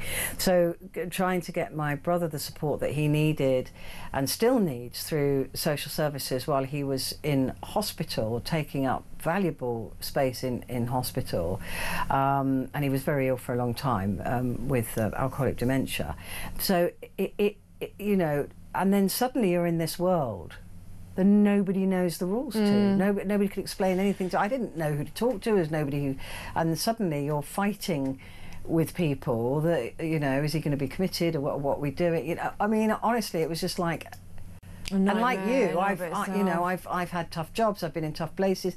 I've never experienced anything like that. And you're used to then going, right, well, I'll start here, I'll make a plan, these are the questions I need to ask. And then, but everything feels like you're on shifting sands, and every time you sort of start to sit down and go, right, this is step one. Oh my God, I can't tell you I'll speak to this person, I need to find out more about that. And every time you think you're sort of trying to get a bit of a toehold, it then sort of slips away and you feel like you've started at square one again, and there's no one who can, answer your 5 most basic questions. And then if you add to that trying to talk to the gas company or the electric company about the person who can't advocate for themselves, forget that as well. I mean, this whole system is just rubbish. It's not ever been put together by a patient. In a coherent way. Coherent is the word that's lacking in any of this. And like I said, if I wasn't advocating for him, and I saw other people advocating for their people, and other people who weren't advocated for, they're gone. They literally just fall through the cracks because there's nobody there going, hang on a minute, what are you doing? And that to me really worries me. And it worries me about people with cancer as well, and any serious diseases. If they're being, sent home from hospital and they've got no one to particularly look after them or care for them while they're going through treatment. Either physically horrifying. And mentally as well, exactly. Though, because as soon as you're, as I'm sure as soon as many people will understand listening, as soon as you sort of yourself are physically in a bad way, or you're looking after somebody who's physically in a bad way, it is not that long before suddenly mentally they start it's to just awful. Maybe not want to engage, maybe don't want to do anything, and that's even before actual mental depression or anything. And once that slippery state starts, it can be a pretty quick one, and then if you don't have anybody around you, it's and you might lose your job, you might not have any money, you don't know how, you're too sick to fill in forms, you've got no one to do it for you. I mean, the spiral downward is absolutely endless, and this so-called safety net that we're supposed to have is an absolute joke. It really does not exist. Right, so we're going to take a quick break, but we'll be back in just a moment.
across the UK. On DAB+, on your smart speaker, on your smart TV, and on your side. This is Talk. Hello there, it is Talk and it's Petrie, and with me is Amy Fisher, former Director of Communications for the Conservative Party. Let's take a look at the Wall Street Journal. They've, again, I mean, I'm always massively impressed with just how much news a newspaper can put on the front page. It is breathtaking how many stories are on the front of this here. So President escalates his bid to control the Fed. The attempt to fire Cook threatens central bank's independence to set interest rates. This is Donald Trump, who wants interest rates lowered because he's just increased the debt by trillions of dollars, and he wants obviously the payback, the interest rates to be lower. So he wants to force the interest rates to come down. He doesn't actually have power over the Fed, though. He does not, but without getting into the technicalities, and the kind of row behind it, this is just another little step in Trump becoming, I was going to say cartoonish overlord, but it's not cartoonish because he's actually doing it. Last time I was on with you a couple of weeks ago, we discussed how he's basically, by taking over the sort of bits of the National Guard, he's basically forming his own kind of, well, not kind of, militia. He's now looking, and some of the arguments he's getting into with the Supreme Court, and then this. So he's taking over kind of the military arm of the state. He's taking over sort of legal recourse. Well, he's already taken over the FBI and FBI, but basically any levers that the state might have, where you should have a separation between the various different powers for very good reasons upon which democracies are formed.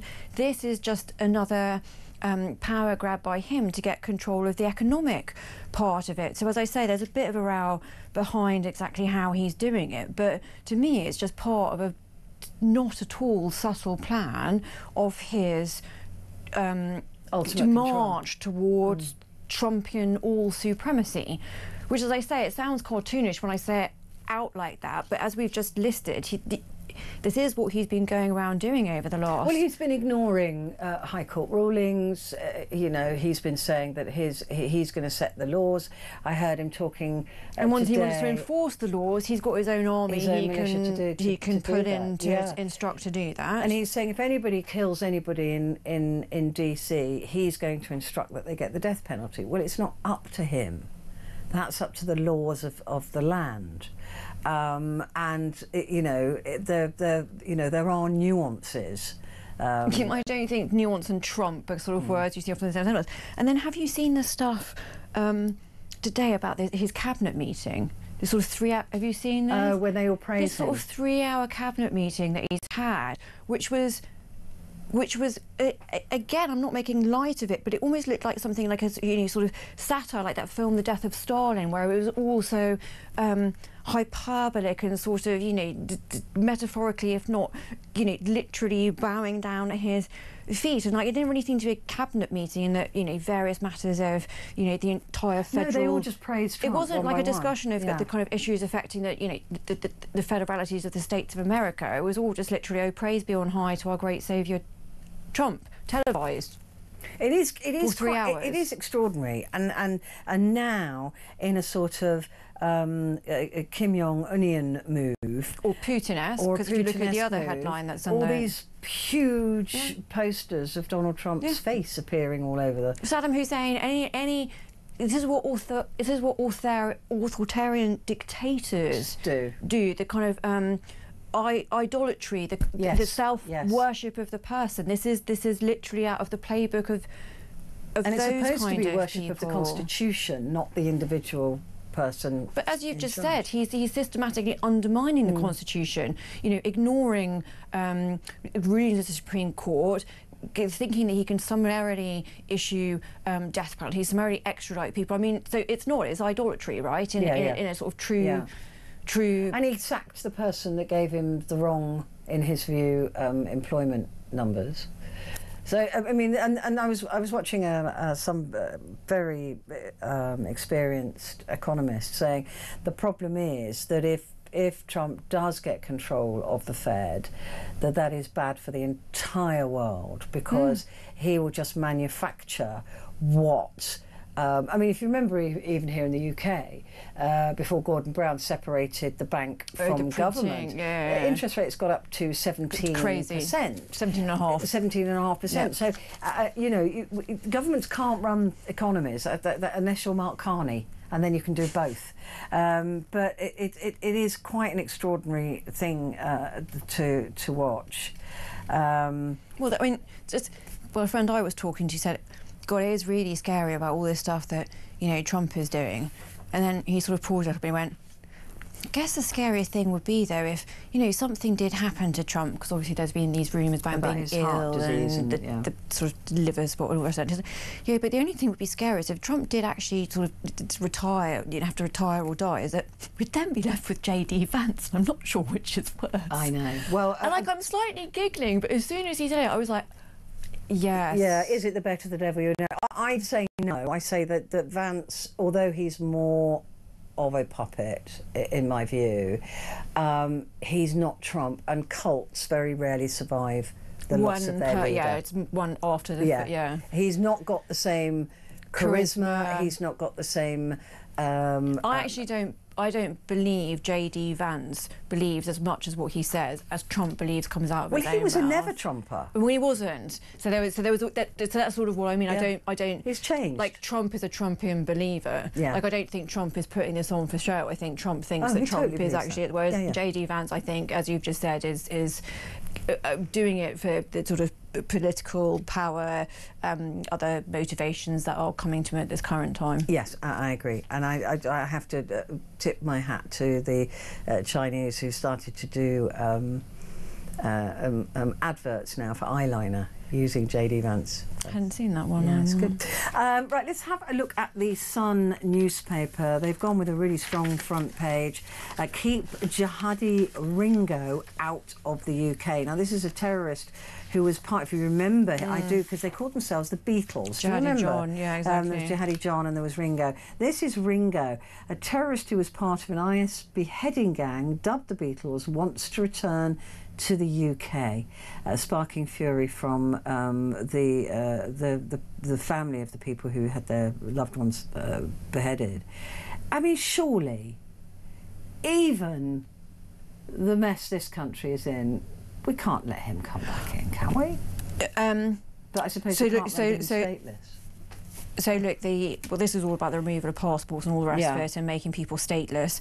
I mean, that's fine. Britain has actually now done this a couple of times for a couple of high-profile cases. One is actually being challenged at the moment, so I'm not going to say who it is, because I can't quite remember which one is the one that's sort of de facto done and the other one which is being challenged. But actually, I think the Home Office will probably stand firm on this. There is now precedent. Just literally go, do you know what? It's not our fault if you're stateless. You were part of a gang that beheaded somebody. I mean, and hugely publicly as well. This is you were not. There is no question that you committed the atrocities that you did. So, but why do they want to come back to a country and an ideology and a way of life that they absolutely hate and killed people because they? We've had this exact discussion, though, about the ISIS brides. Yeah. If we, as I say, without naming which particular of those three got with it, it was the same thing of like, you left the country because you hated it. You spent 3 years with sort of, ISIS. When I say literally attacking, I mean, to the point of murdering people, attacking everything which your country of birth stood for, and then now you want to return because it sort of has come to pass that life is not so great for you. Well, you made your ideological decision on the basis of which you therefore committed heinous crimes. As wonderful and tolerant and by the rule of law as Britain is, that doesn't cover your regret at making some gross errors evil, of judgment. Just a truly evil human being. Errors of judgment doesn't cover it. But I can't quite think of a word bad enough to discover it. Because I remember the murdered man who's pictured here, David Haynes' brother, is actually involved in a Home Office, or certainly was involved in a Home Office programme where it was part of Prevent. Where he was trained to do interviews. Where he would go round. There was that, he would publicly speak, but also on a sort of rather much smaller scale, he would go round and speak to groups. Really nice guy, actually, I know him. Such a lovely guy. So sweet. Oh, he had me in. I mean, almost from the moment that he started speaking, I was just absolutely weeping. A gentle giant. A gentle giant of a man.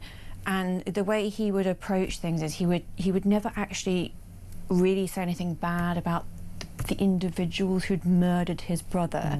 He would just try and speak to, you know, the children and sort of the young people about why going down a path of action that could lead you to doing something the like of which had happened to his brother was so wrong. And he's been incredibly effective. And as I say, I hope the Home Office is still I hope he's still involved in the Prevent programme. But we have a great excuse not to accept. He's asking to be swapped from a high security American jail into, because it was the Americans, because he beheaded an American journalist, if you remember, as well, that they had him extradited to the US and they imprisoned him. So we can just say no. Yes. No swap. No, stay there. And I don't think this is something the Americans... Because he doesn't, but face it, he doesn't need a passport. He's never going to be free. No, but this is what I mean. I don't, there's no... There's nothing for the Americans. It doesn't matter to the Americans either. No. So it doesn't... The fact that there's no kind of passport, it's just there's not skin in anyone's game in this swap apart from him, and frankly no one cares what he... Yeah, I don't care. He might be his preference. It's not the issue. Yeah, prison swap outrage is the Sun story there. Let's take a quick break and we'll be back in just a moment.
Across the UK, on DAB+, on your smart speaker, on your smart TV, and on your side.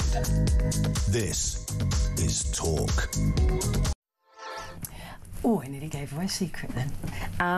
It's Petrie here with you, and Amy Fisher is with me, former Director of Communications for the Conservative Party, and we are looking through Thursday's newspapers. The Daily Telegraph, fabulous picture of Kate Blanchett there. Love her. I think she's a great actor. Me too. Weight loss jabs pulled ahead of price surge. Now this is all tied into Eli Lilly and again Donald Trump, that these prices have doubled, I think, and lots of people are trying to get their pens before the price increase. But I didn't think you could. I thought they were prescribed, so you could only get them when your pen ran out, so you certainly can't get more than one at a time, I don't think. To be honest, I'm not completely au fait with how this works, but I'm not sort of remotely surprised that whereby somebody has seen that the sheer popularity of those weight loss drugs can mean some kind of leverage, either in terms of tied into what the Trump is doing or just in pure monetary terms. I'm not surprised that somebody is looking to exploit that. Yeah, I mean, it's the price of Mounjaro has had to come in line with other developed nations following pressure from Donald Trump, because he complained that they were so expensive in America and they were so cheap in the UK. Now, the reason for that is that America's health model is based on profit, and ours is not. And that is, you know, drugs of course are going to be more expensive. I mean, you've got those inhalers for people, they cost, you know, $1,000 or whatever it is, a couple of $100, whereas the, you know, nothing here because we're not profit-based, but all the insurance companies, of course, they are. Well, the whole profit-based. American the whole of the system American is system, and that's why and- Donald Trump, your drugs are more expensive. But he's been, of course, boasting that he's reduced the price of drugs by 1,500%, which means I think when you go and get a drug, they give you a couple of grand. If you're making up statistics, I mean, you know, there we go. There you go. Blair at White House to advise Trump on Gaza. Oh, crikey. Yeah, no, I wish Blair would just... If I saw this, and genuinely, so there's sort of two parts for me in this. Is my first instinct was, but how is Blair advising on like, anybody peace on deal, anything? particularly peace deal type stuff, Yes. though? Because without getting into kind of all of the politics around Blair and Blairism and New Labour, I mean, like, even if you're like a super uber supporter of Tony Blair, like you still must admit that like Iraq and the dodgy dossier and all that, like it wasn't his finest hour. Like whatever else you think was brilliant, like that just didn't go well for him. No. So the idea that then he's advising Trump on, you know, this ever sort of moving feet of the Gaza peace deal it's strange. I think the only thing that Blair can advise on is how to make an awful lot of money, because he's got this multi-millionaire, I can't remember the name of it, he's got this global consultancy, which I'm not, it's sort of entirely... I just wish, you know, I want to say to Tony Blair, you've had your time, shut up and go away. But the only thing I will say is whenever I do then still see him, you know, seen him a couple of times in person, whenever he, you know, sort of crops up on the television, he is very charismatic. Like I will sort of say I agree. He's got. I mean, he's not charismatic sort of enough Obama to like be about him. Yeah, hasn't he? He's got that sort of suave. Exactly. Totally good. But he's not charismatic enough to be sort of somewhat single-handedly steering Trump in the right direction on a Gaza peace deal. I don't think I'm being overly critical by pointing that out. No, I think that there are some things really he should keep his mouth shut about. Oh, another fabulous woman, Tilda Swinton. Another great dress as well. Another great. She is a fashion icon. I love how she dresses. This is, of course, at the Venice Film Festival, which has begun. So they're all there, sort of touting their wares, and to try and get into the Oscar noms for next year. So another story, 1/3 of wounded in Gaza are children. I don't think that is of any great surprise. Children under 15 years old make up almost Well, it's women and children, really, women and isn't children, it? Who always sort of suffer in any kind of war. This one seems to be being particularly ghastly, unfolding in real time on I still can't believe that it's that it seems to just exist in this vacuum of any sensibility. It's just extraordinary to me. This is a sinister story. ChatGPT encouraged boys' suicide. Very sorry, not remotely surprised by this either. So look, this is always the problem with tech. You let the genie out the bottle, and you know, look, maybe in the fullness of time, you know, the goods of all these technological advancements will outweigh the bad. All I'm going to say is, when I say I'm unsurprised by, you know, AI chat encouraging something horrible and tragic like a boy's suicide, doesn't surprise me, because about 20 years ago when I worked at Google, and it was when they were, you know, this was a time when Google had its, you know, do no evil motto with all like primary colours and all of this, you know, all of this kind of exciting stuff. And for a long time Google, and obviously the way Google actually sort of made its money purely back then was off advertising, and for a long time it just sort of refused to accept the fact that the model by which its adverts were appearing against content meant that literally, because this is what I was dealing with, you know, literally mothers who'd written kind of emails in Gmail about, you know, suffering a miscarriage or a cot death, you know, Google will stick an advert for baby nappies next to it. It's 25 years ago, and this is what I'm saying about however good the technology evolves to be, this, because AI is still pretty nascent. Do you see the comparison I'm making? Yes, this I do, is just, absolutely, yeah. Because I'm not surprised. This story is awful, but I'm not surprised by it, and I don't mean to sound cold-hearted when I say that. But AI is also not taught emotion, morals or empathy or anything. Well, wait until they do become sentient, and then we're literally like in an Arnold Schwarzenegger film, and that's literally the end of humanity. So again, be careful what we wish for. 16-year-old Adam Rain, who killed himself after months of conversations with a chatbot. OpenAI admitted its systems could fall short and said it would install stronger guardrails around sensitive content. This language makes me angry as well. AI could fall short.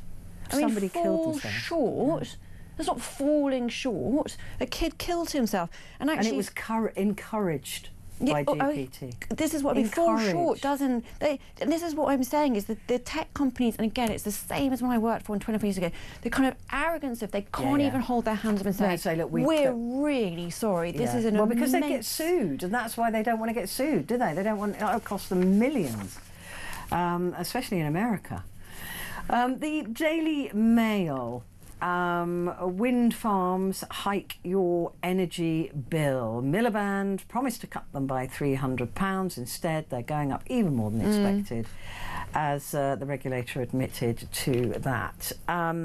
This is really interesting, isn't it? Because again, Donald Trump is absolutely anti-wind farm. Although I think I saw that wind and solar made up 90-something% of all American electricity. Are you suggesting that Donald Trump could be like very anti-something, which is actually quite good for the country? Well, and therefore revealing some kind of internal intellectual coherence, Petrie. I don't know where you're going with that. I know. I'm sorry, but I just thought it was worth mentioning because actually here, Ed Miliband, who is a zealot, I would say on this, who, by the way, was the minister that introduced us paying extra green tariffs on our energy bills. That was his idea, and this is costing, his ideas are costing a fortune to this country. Yeah. And personally, I think they are bonkers, because there's no point us being at zero if the rest of the world isn't. Well, this was the whole thing. I mean, well, look, firstly, you know, the Daily Mail is properly irritated about something if it's referred to lunacy. Yes. And it's literally a Daily Mail bingo word, but I think it's completely justified in this sense. And look, we sort of knew this, didn't we, back, you know, before this government was even elected, when I think it was Johnny Reynolds and our business secretary sort of made some slight gaffe where he kind of admitted that the net zero, you know, their sort of net zero plan, it wasn't quite sure it was going to cost $3 billion or trillion. He sort of was caught slightly off mic and sort of got his billions and his trillions sort of mixed up, and everyone kind of went, that's quite a big difference. Sorry, this just seems, even if it's in kind of the billions, it seems like an extraordinary amount of money that everybody else is going to be paying, as I say, for some sort of lunacy plan that kind of, you know, that won't alter the world at all. That won't alter the world. But also, getting rid of all of our gas boilers. I mean, making us have ground. It's nonsense. It's just. What about people living in high-rise flats? Where are they going to put these air source? Well, I mean, I just remind you that this is a man who thought that putting, you know, back in what 2015, 16, thought it was a good idea to put pledges on an Edstone.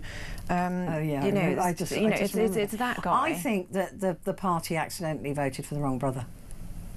I think it was a mistake. I don't think it was accidental. I think because at the time, hadn't David Miliband just gone and got a swishy job in the States? No, he wasn't available. Went after his brother. Oh no, they weren't. You're right. Yeah. They had the awful kind of vote off. And I that's think when David the wrong then brother. Yes. Oh no, you're and then absolutely he stomped right. off I'd to slightly America. forgotten that David had then gone off. No, I think.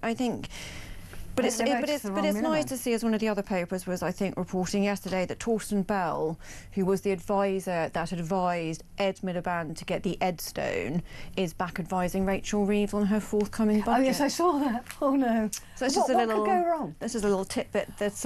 What could go wrong? Just before we go to the break, I do want to cover this, and I don't know why they needed to say face of the trans US shooter who killed children as they prayed in church. This is not going to be good for which are already suffering in America under this regime for the trans community. I wonder if that was necessary to, unless it was part of the reason that she or they shot the other children. I wonder if it's relevant for something so awful that's just happened. I think it was only the Telegraph that had like a tiny little bit of news in brief about this shooting, and so for something that is so awful and that doesn't seem to be a lot of information about it, to have gone with that detail so early on when anything else around the reasons or motivation. There's no context. There's news yet about the motivation. This is what I mean. And about, I'm so slightly little sickened by that. I have to say. Let's take a quick break. But Amy and I'll be back in just a moo.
across the UK, on DAB+, on your smart speaker, on your smart TV, and on your side.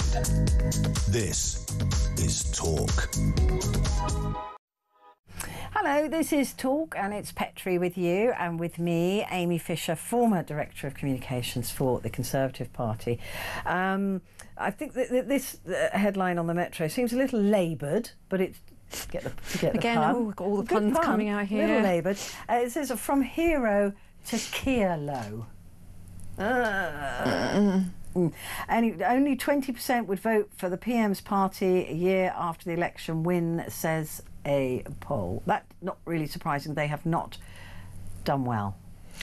No, I mean, look, I know it's sort of August, but there is kind of other news going on. So this headline for me was a bit, I mean, yes, I don't think anyone, as you say, is surprised. Yeah.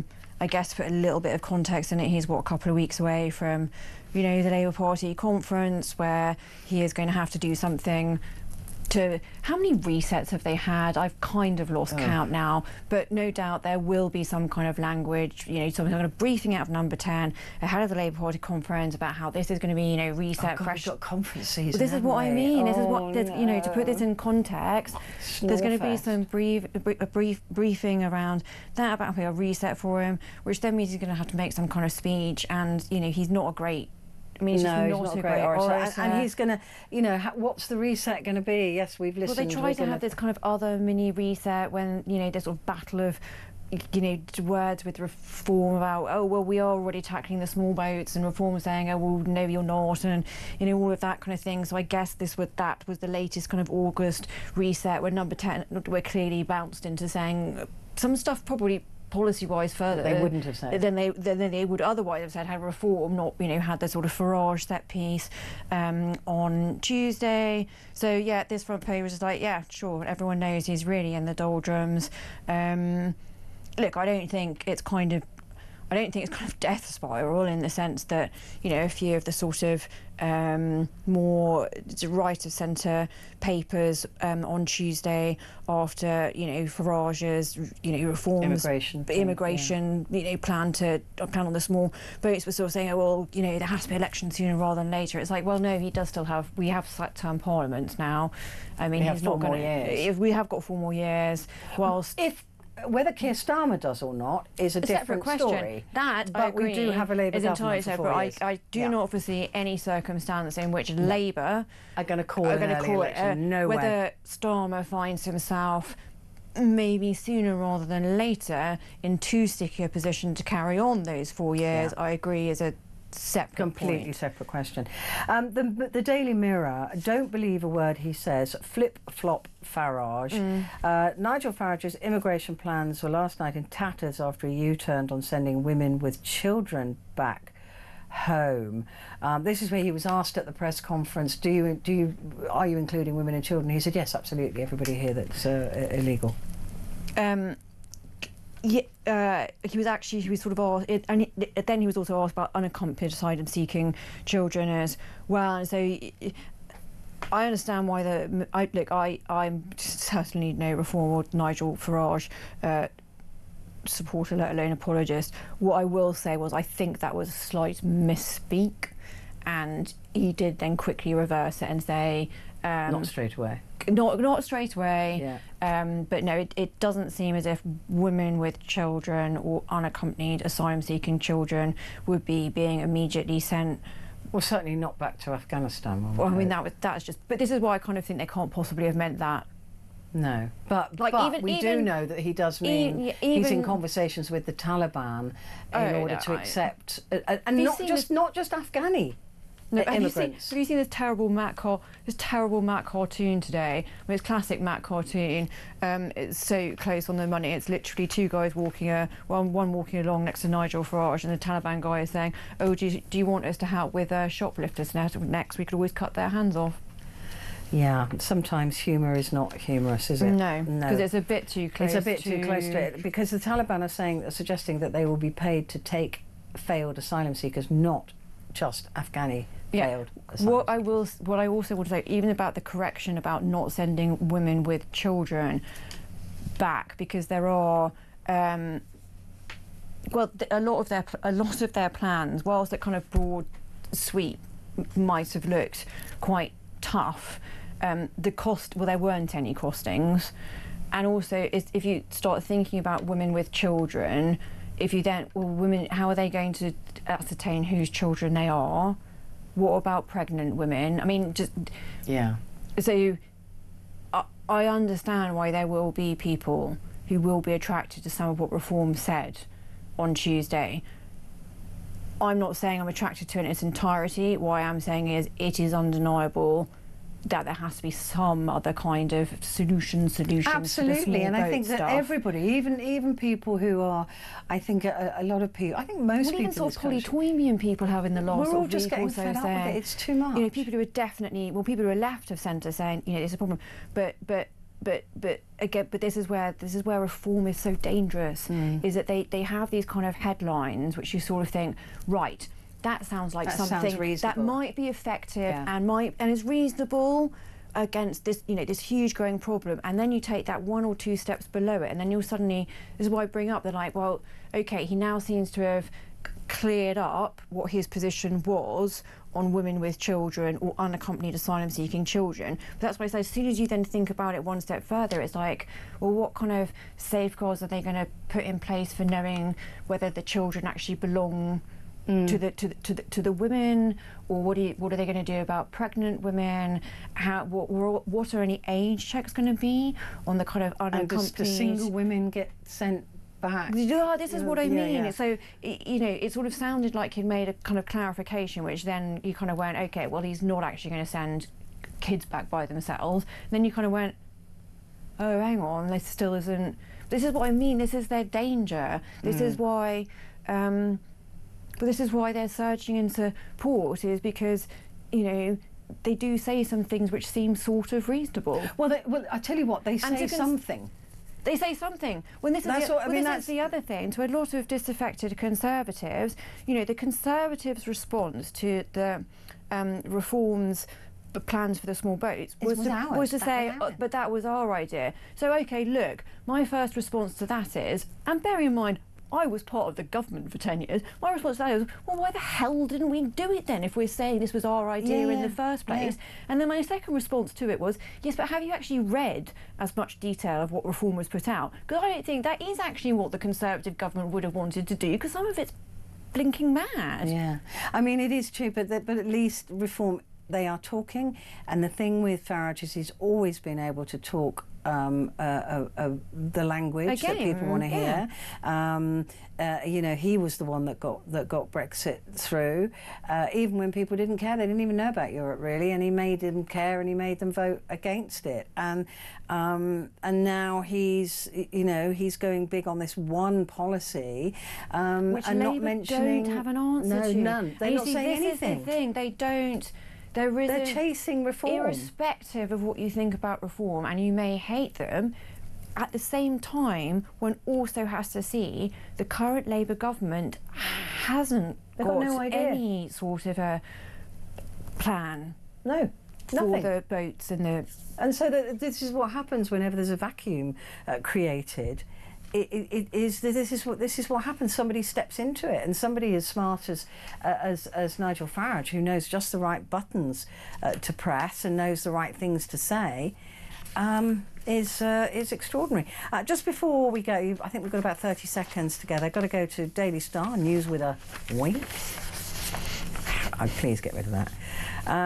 Trump's swifty change of heart. I love Taylor.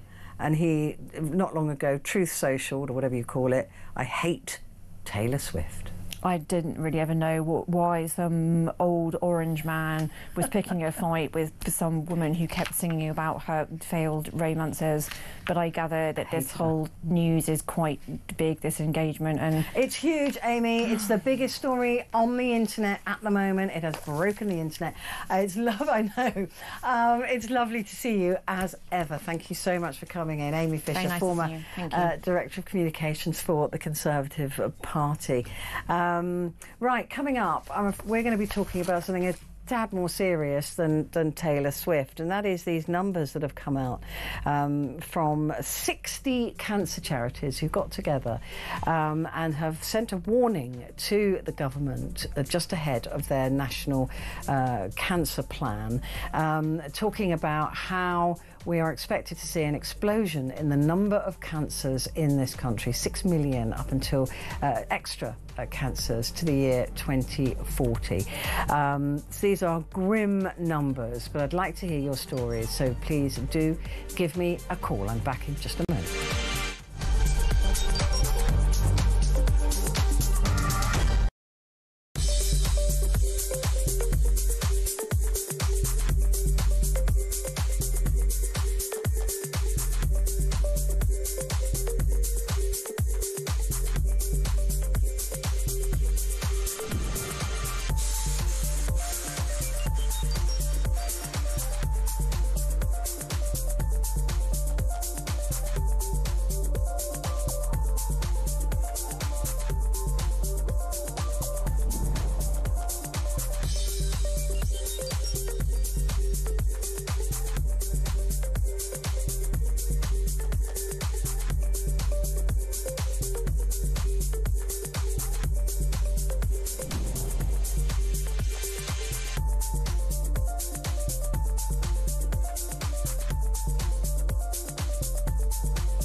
Across the UK, on DAB+, on your smart speaker, on your smart TV, and on your side.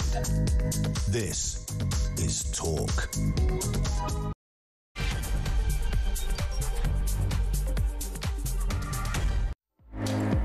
Hello there, and a very good morning to you. It is Petrie here with you until 1 o'clock, and quite a heavy topic this morning, but nonetheless one that really needs to be talked about, and that is the news that cancer cases are expected to soar to record highs by 2040. That's 15 years ago, with one Brit told they have the disease every 2 minutes. So this is a warning coming from leading cancer charities. This is a coalition of 60 organisations known as One Cancer Voice, published a stark forecast estimating 6.3 million new diagnoses over the next 2 decades. In fact, it is 15 years.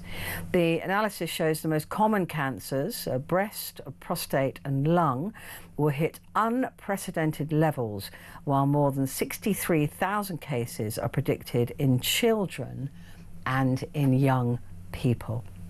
The figures also reveal the areas set to be hit hardest. The southeast has the most cancer diagnoses. More than 1 million people in the southeast are expected to receive a diagnosis between now and 2040. Now, experts are blaming spiralling obesity rates linked with poor diets, failing or falling vaccine uptake, and a rise in smoking. Which I thought that number was going down, but you know. Michelle Mitchell, who is the Chief Executive of Cancer Research UK and representative of the One Cancer Voice Coalition, warned nearly 1 in 2 of us will be diagnosed with cancer in our lifetime. That is a 50% chance of being diagnosed with cancer. That is half of all of us being diagnosed with cancer. That is difficult to get your head round, isn't it? I mean, it really is incredibly difficult to get your head around if you stop to think about those numbers. Everyone will be impacted by the disease, whether they receive a diagnosis themselves or have a friend or family member or loved one who does. She added that England risks falling behind other nations in cancer outcomes unless decisive action is taken now. Well, we already know that we're behind other nations in cancer survival rates. So tobacco, by the way, remains the single biggest cause of cancer and premature death in the UK. The North East is expected to experience the smallest increase in diagnosis, with just 340,000 cases by 2040. Look, these numbers are absolutely extraordinary. They are. This is such a stark warning, and I want to hear from you about your journey with it. I mean, if you haven't been diagnosed with cancer, the chances are, unfortunately, you know somebody who has. So you know somebody who has either been diagnosed with it and survived cancer, or you know somebody who was diagnosed with it and died of cancer. And I certainly have had my losses in that department. It's the hideous, well, it's not just one disease, is it? That's the issue with finding a cure. And as fast as we are going to try and find cures for these cancers, it seems that new ones pop up, or new theories pop up, and certainly the idea that half of us will receive a cancer diagnosis is, and I know that we know those numbers, but they are, if you actually stop to think about them, they are really quite extraordinary. If it, you know, like I said to Amy, if you had a 50-50 chance of your plane crashing, you wouldn't get on the plane, would you? I mean, there's just no way. That is a high risk. That is a very, very high risk. So we're all living with a very high risk of being diagnosed with cancer. I want to know if you've ever been diagnosed, or if you're waiting for a diagnosis. Have you just been put on the 2-week pathway, which is a terrifying thing? I've been put on that before. When you're thinking, oh God, you know, maybe isn't it? And you're waiting for that appointment to go and have that diagnostic test, which, you know, in my case, fortunately, it was like, you know, you're all right, go away. Do you keep up with all of your checks? You know, if you're a woman, do you go for your smear test? Do you go for your breast examinations? Do you go for all of those things? As a man, are you pushing to make sure that you're getting your health checks as well? Men do get breast cancer tissue as well. They get breast tissue cancer as well. Sorry. So, you know, but the awareness around men's health, I think, is particularly bad. I think men are particularly bad perhaps at being aware that they can get breast cancer, that they, you know, prostate cancer is probably better known to men, but do they go and get checked? The number of men that die from embarrassment in this country is breathtaking. Those are the men that are too embarrassed to go and have a prostate exam. These days you can have blood tests as well, so I just want to make people aware that some of these cancers are easily survivable, given the fact that if they're caught early enough. And there are other cancers that are due to be eradicated. Cervical cancer. There is now a vaccine that girls can have that will protect them from cervical cancer in the future. That is extraordinary. I think it's called the HPV vaccine. This will protect women and girls from ever getting cervical cancer. Cervical cancer used to be a massive killer. You know, the need for smear tests and things like that will go away in the future if everybody gets vaccinated. So there are advances in cancer which are extremely exciting, and they're individualising cancer care now. But we're still behind. And with the huge number of us that is expected to be diagnosed with cancer, how are we going to keep up with it? So I want to hear your stories, good and bad. Some will be happy, some will not. But these are important things to talk about. And it really, the reason I wanted to talk about it is to make people aware of these diseases and to be vigilant with any changes in your body. 0344 499 1000. That's the number that you need to call. Calls are charged at the national rate, but we do phone you straight back. And you can send me a message, text the word talk and your message to 87222. Right, let's go to your calls now. And Carol is in Pembrokeshire. Good morning, Carol. Good morning, Petrie. How are you today? All right. Well, I've had better days, to be honest with you. I'm sorry. Obviously, Pembrokeshire's in Wales, so it's a bit different from England. But if I can briefly start, I was referred the week after New Year for a 2-week pathway for a CT scan because I'd had an X-ray that had showed up something in my chest. Right. Months later, nothing. So I thought, right, okay, I'll ring the CT department. So I rang them to see how long it would be. Oh, no one's referred you. I thought, great. Okay, who do I ring now? Luckily, I'd got an asthma consultant. So I rang her and I said, look, I don't know what's going on. So she checked it out and referred me for an urgent CT scan. Sorry, my voice is done. So I got the CT scan done. Took another couple of months before I got the result. Then I had quite serious autoimmune problems. I had to fight to see a surgeon who agreed to do surgery. So I had half of my half of my left lung taken out, the top half. Well, that's a big operation. A friend of mine's just had that.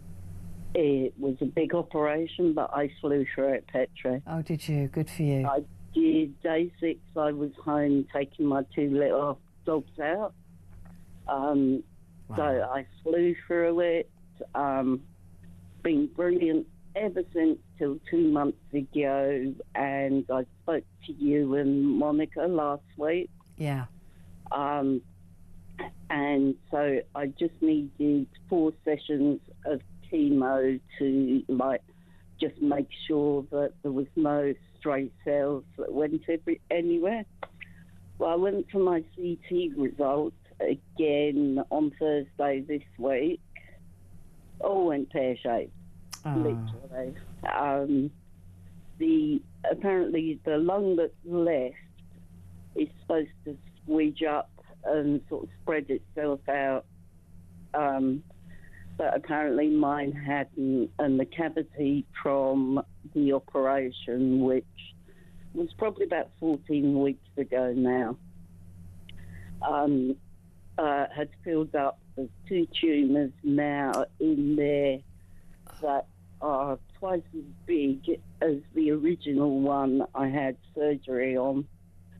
My oncologist has absolutely no idea. She's been ringing consultants all over Britain trying to figure out what these 2 That's fast growing, right? Oh, you poor thing. Oh, it's awful. And now I've got a palliative nurse coming tomorrow to see me. So it is really escalated. But until I've had the PET scans to try and find out what exactly these tumours are, which they're sort of 99% sure it is the cancer, but they think it might be a different cancer. God. I mean, that's absolutely terrifying, Carol. And the fact that the cavity is in that length, in 14 weeks, has got 2 vast tumours in it. That's awful. Yeah, it's it's shocking. I mean, that's the thing with cancer, though, isn't it? It is such a bizarre series of diseases that it's so, it's predictable to a point. Pathway, it doesn't matter, it's pointless looking at statistics and all that, because cancer doesn't work like that. It really does take its own pathway. And do you, I mean, this isn't very a helpful question, but do you believe that had the original 2-week pathway been adhered to, that you might just be in a different position than you are in today?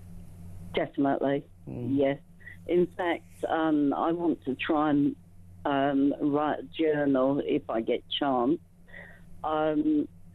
In Wales, it's very much DIY NHS. Yeah, I understand that the NHS is in a really we think we've got problems. The Wales NHS is an absolute mess. Yeah.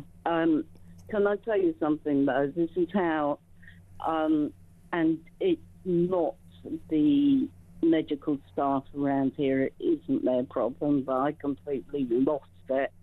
I was called in to see a lung specialist, and I walked into the hospital, was showed into this room, and was then told, oh, you won't actually see a consultant, you'll just see him on the screen. And I thought, what? And no one didn't get a letter or anything to tell me this. Now, Petrie, I'm half blind. So do you need somebody in the room with you? Yeah. So I went ballistic. My poor son was outside the room. I deliberately didn't take him in. And he said, when I got out, he said, Mum, all I could hear was shouting. Everyone could hear you shouting. Good for you, though. If you're not going to shout for yourself, who else is going to do it? Exactly, yeah. But, I mean, it wasn't their fault. It wasn't the lung consultant's fault. But I insisted I saw someone. I mean, I can understand during COVID, but if I'm going to be told something like that, I want to at least see the person that's telling me. Absolutely, and you need time to sort of, breathe that in and then ask questions back and not be held to a sort of 5-minute phone call. Exactly, and I mean, the poor cancer nurse sitting there with me, I mean, I had to go at her as well. I mean, I have apologised to both of them because it's, it's the system here. But she said to me, oh, there's been no lung consultant or doctors that have come here for 3 years now. And I thought, well, I ain't coming to this hospital anymore. I remember when I was living in Monmouth, I think I had to go to Abergavenny Hospital. Do you know it? I've heard of it, but I'm sort of further in the corner in Pembrokeshire. Oh, right. I mean, that is practically third world. Honestly, I couldn't believe it. I think my son had a rugby accident or something, and or a friend of mine had broken his foot. Or I can't remember. It wasn't an urgent matter, but we walked in there, and I was like, oh my God, compared to English hospitals. Yeah, it was grim. Really grim. Oh, Carol, I'm so sorry that's happened to you. You'll keep me updated, won't you? I will do, and I ain't going anywhere yet. Good. You're not allowed to. As long as I can get my little dogs out, Petrie. They're joy, aren't they? They're pure and unadulterated joy. Yeah. Absolutely. Except I did actually want to give mine away today. I wanted to put them away. I wanted to put them in a cardboard box on the side of the road on the way to work. They were so naughty today. So naughty. You've got to bring them in again, Yeah, when they can behave. I couldn't bring Humphrey in right now. He'd be so naughty, honestly. He was jumping on my head at 7 o'clock this morning. Got up and let them out. Yeah. And then they both decided to jump on my head at 9 o'clock in the morning because they wanted break. Bear in mind, I'll go to sleep at about 4. Yeah. And then I tried to have a sleep this afternoon, but they decided at 2 o'clock it was dinner time, which it isn't. It's 4 o'clock. By 3 o'clock, I gave in and gave them dinner early. And then my sister came round, and I went to work, and they persuaded her they hadn't been fed. Oh, that sounds, I've literally just got mine to sleep. Monsters. You guys rang me, so Absolute monsters. Little buggers, so they can. But they're so cute. Yeah. So listen, you hold them close, Carol, and you give me a call soon, right? I will do. All right, my darling. You take care. Look after yourself. Give me a call. 0344 499 1000.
Across the UK, on DAB+, on your smart speaker, on your smart TV, and on your side. This is Talk. Good morning to you. This is Talk, and it's Petrie here with you, and we're talking about the cancer time bomb. One Briton will be diagnosed every 2 minutes by 2040. Regions facing the sharpest rise have been revealed in a disturbing report. So the southeast is much higher than the northeast. And I wonder if that, I mean, I'm just trying to think about that logically. Maybe that's to do with bigger populations of people. I don't know. I think it's more populous. London certainly is in for a shocker, and I think that's because we've got so many people here. So statistically, it would seem right, wouldn't it, that the city with the largest number of people would have the largest number of cancer cases. But it must be environmental to a degree. I mean, the more we learn about cancer, I think the further we almost get away from it, because, like I said, it is so many different diseases that they get a handle on, you know, perhaps one, and then there's another one they've got that behaves in a completely different way, and it's like, well, how can it, when it's the same-ish disease, why does that do that and that do that, and why is it that some people respond well and other people don't respond well? Why is it that some people survive really complicated cancers and other people will die of very simple ones? So there's an awful lot more questions still than answers in the world of cancer, and we are falling behind, and we are about to go through a time bomb of cancers. And some of that is, of course, to do with what happened during COVID, and that is that no one was getting diagnosed for anything, were they? I think it was a terrible mistake to do what they did. I think that hospitals and diagnostics should have still been operating as normal. And I think if it ever happened again, they would. I think that that will be seen to be a huge mistake, because we will lose more people because of COVID, and not with COVID or have anything to do with COVID, but because of the system that was put in place where every other illness was largely ignored. And nobody was getting any diagnosis. So those diagnoses, if you like, are now coming to the front of the queue, and some of those are too late. So I'd like to hear from you, though, about your journey with cancer. And we just heard there from Carol that, you know, she was put on a 2-week pathway, and it was months later that she had to chase it. So it you know, in a system that is under pressure, people fall through the cracks. And I'm afraid that with something like cancer, if you fall through the cracks, it's bad news. The later you are to diagnosis and treatment, the worse the outcome is. We know that. So what can we do? I suppose we just have to be really, really pushy. So listen, give me a call, 0344 499 1000. On the line now is the ever lovely Sheldon, who's in Swansea. Hello, Sheldon. Hello, Petrie. How are you? Good evening, I'm okay, sweetheart. I've been a little better, but I'm okay. Good. Now, this is extremely topical for me and you at the moment, because Faye has just had, my wife Faye has just had a diagnosis of cancer. Oh gosh, I'm so sorry. It's okay, but I'll tell you all about it, because it's, I won't keep you too long on the telephone, but I will tell you how it works. You take as long as you like, Sheldon. Oh, thank you, my darling. Okay, so it started, Faye had lost her voice for quite some time, and she's been quite croaky when she's spoken to you in the past, as you've noticed. And it got worse and worse. So I decided we were going to get down to the GP, and we saw a gentleman there who name shall be, I'm not going to mention names during any of this, because it's not fair to anybody. And he was a wonderful man, and he did say one thing which I thought was quite opposite. He said, why hasn't the surgery ever given you an ENT referral? Well, I said, I don't know, to be honest with you, doctor. I said, he said, I'm going to do it right now. So he did it. Well, blow me down, the following day we had a letter from the NHS the following day to acknowledge his request that Faye was had been acknowledged. But the problem was in the letter, which is normal from the NHS, although they wanted to look after her, there could be a 6-month to 12-month appointment. What? So, yes, this is in the letter. I have it in front of me. So, this is NHS Wales. So, I decided, out of my bloody mindedness, that I was going to make a private appointment with a hospital in Swansea to see an ENT surgeon, consultant, which I did. Within a week, she was in there, and this gentleman was amazing. I mean, amazing. This guy, we only spoke to him for about 10 minutes. He said, I'm not going to do anything else. I said, I'm going to take an endoscopy on the spot right now. Wow. He did it in his clinic, and he put it up on the screen, and he said, I'm going to be perfectly honest with you. I've been a cancer surgeon for 20 years, and I'm going to show you what you have. He said, do you want to look at it or not? And he asked Faye, and she said yes, and I said yes. He said, you see here, he said, this is normal tissue. He said, underneath your tongue, Mrs. Reese, you have a tumour. Oh, wow. He said, I found something else in your throat. No, he said, all I can say is this to you. In my experience, that tumour could be a papillomavirus. But in my own experience, I'm going to call it cancer because I'm a cancer surgeon. He said, I want to be honest, so I'm going to tell you what's going to happen now. He said, I'm going to refer you into my clinic, into the NHS, into Morriston Hospital, and I'm going to raise an invoice there to make sure that you are going to be treated from now on within the NHS. Brilliant. What a good guy. What a wonderful man. Yeah. Straight up guy, right? And a young man in his mid-40s, amazing chap. So, what a gentleman. And anyway, you can't believe this. Within 10 days, she'd had a CAT scan. She'd had an MRI. She'd had, this is in 3 separate hospitals. Then she'd had another scan in another hospital in East Talbot. She'd had 2 biopsies. She'd had 4 sets of bloods.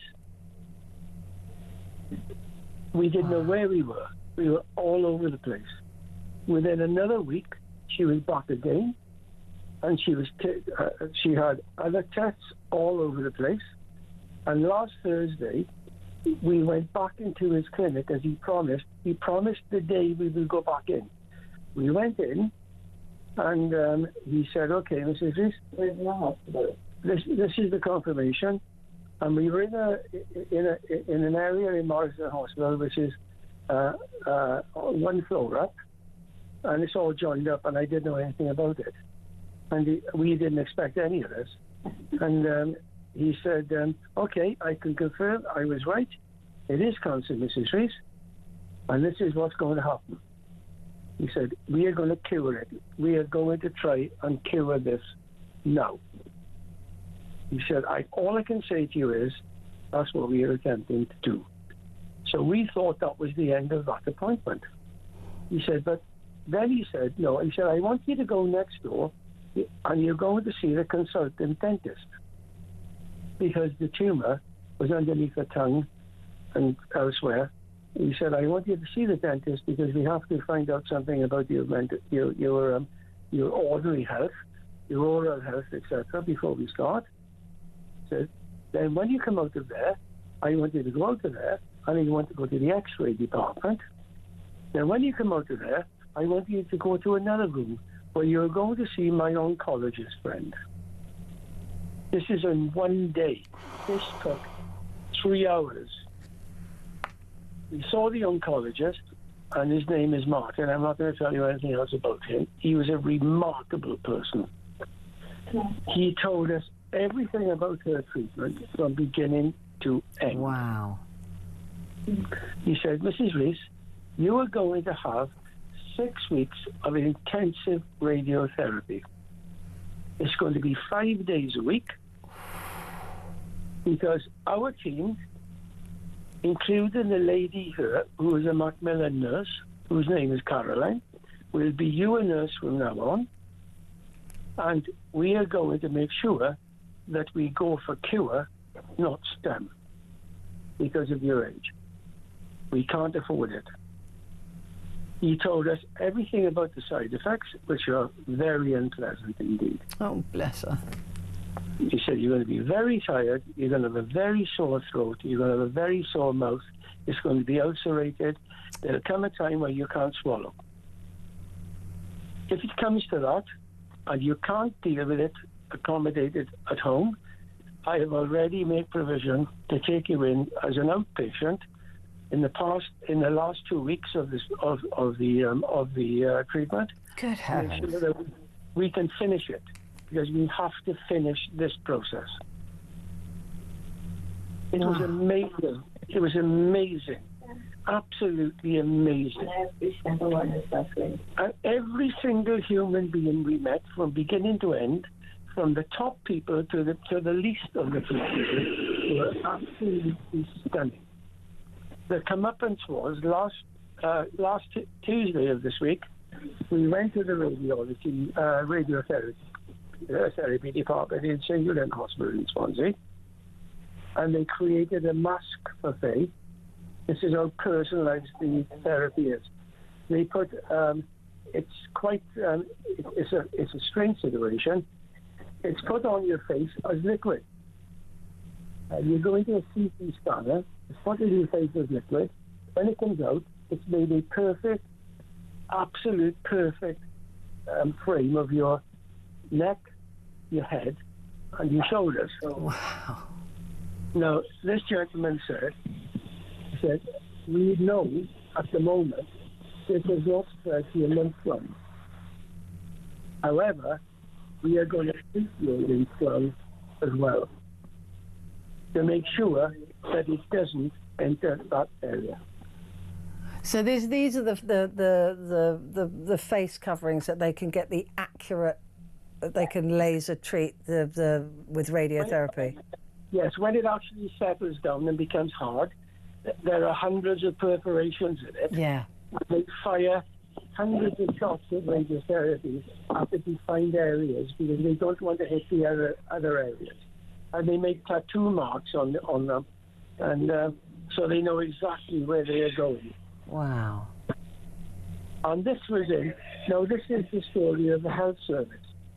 Now, if I had not taken that option to make sure that I got her in there to see the consultant in the first place, across the road privately, we would have had a 6-month to 12-month wait. And funnily enough, we had the letter through today from the NHS confirming that our GP had made it thorough and given us the first appointment on May the 3rd, 2026. That's shocking. So what would have happened by May 2026? It doesn't bear thinking about, does it? It doesn't even think about it. No. Now, poor Carol, this is what I wanted to say. The lady who was on before. Yeah. She hasn't had this privilege of what I'm referring to at the moment. And I'm disturbed. Sorry, you're breaking up a little bit, Sheldon. It's difficult to hear you. Can you hear me now, darling? Yeah, that's better. I'm highly disturbed by the fact that Tara did not have the privileges that Faye has had. She's had to go through all sorts of problems and horrific delays. And it just shouldn't be like that. I mean, like you said, No, Sheldon, if you hadn't decided to because you were told it could be 6 months away, just to quickly get her in and pay for her to do that, and luckily that surgeon had a NHS clinic who was able then to put her on his NHS clinic. He works as a consultant within the NHS, and he has a private business, which is his own business. My MS doctor did the same thing. I saw him privately, and he was moved onto his NHS list. I fortunately did this for other people in the past, in the family, because my delay factor is not good at the moment. I haven't got the patience with it. So if somebody's got a problem, I've done this a few times. And I can't say it's worked perfectly with everybody, but it's worked far better if you don't. Well, and also, it's that thing. Well, if like you're saying now, like we're saying now, if you hadn't done that, your first appointment is in May, and by then, hopefully, Faye's on the other side of this. Crazy, isn't it? That's awful. That is actually heartbreaking. So were you looking forward to Faye being able to tolerate this treatment? Oh, bless her. Is she allowed to have ice cubes and ice cream and nice things to eat or not? Of course, she's allowed all sorts of lovely things to eat, because they said the first thing they're going to do is give her a dietitian to prove that they do not want her losing weight. That's the worst thing. Very important thing. She must not lose weight. So she'll have all the protein stuff and all the rest of the stuff, supplements, but they were relying upon Mr. Sheldon Reese to make sure she gets the proper food as well. Okay? So... Sheldon, I can't think of anybody better than you to be doing that. I will look after her, I promise you, right? You won't let her down. Will you have a little word with her a moment? Of course I will. Of course I will. Lovely Faye. Thank you. Hello, gorgeous. How are you? Hello, gorgeous. You too.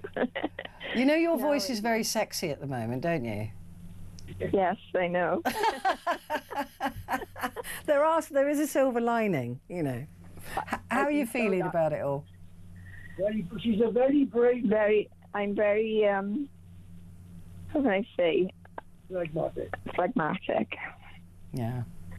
I don't let things get me down. and I try to stay on top of it, and I don't try to dwell on it. That's a good plan. And I try to look beyond it, and not sort of sit there dwelling about it and feeling awful and everything. I try to stay that I'm okay. Do you know what? I honestly believe that mental state is an incredibly powerful one. I refuse to admit that I've got any issues, that I've got any health problems. I refuse to. I do everything I'm told to do. I take the drugs I'm supposed to take, blah blah. But I don't, like you. I just don't dwell on it, because I think that can make you worse. Yes, I mean, everybody I've seen, I've had a laugh with them. I've talked to them. I've smiled at them. And anybody I start talking to about this, I try to stay, that I'm not making them feel too depressed. Oh. Do you know, you and Sheldon are my favourite couple, honestly. I wish I lived closer to you. I'd be round your house all the time. Oh, you could come without any doubt at all. I would love that. I'd bring the naughty dogs with me. Is Sheldon looking after you? Yes, she is, very much so, yeah. Well, any time he doesn't, you give me a call. Okay, I can stay with you then. Yeah, you come and stay with me. I'll look after you. It'll be absolutely fine. Faye, listen, keep in touch, won't you? Both you and Sheldon. I want to hear darling. how you're going, and if there's anything I can do, you let me know. Thank you ever so much anyway, but it's very, very kind. Oh, you're a sweet. And I love listening to you all. Oh, bless you. Well, listen, you know, good luck with the treatment, and like I said, let me know if there's anything I can do. Okay, darling. Thank you ever so much. All right, lots of love. Good night. God bless. Good night, and you take care. Love you all. And good All night. right, darling. Bye, sweetie.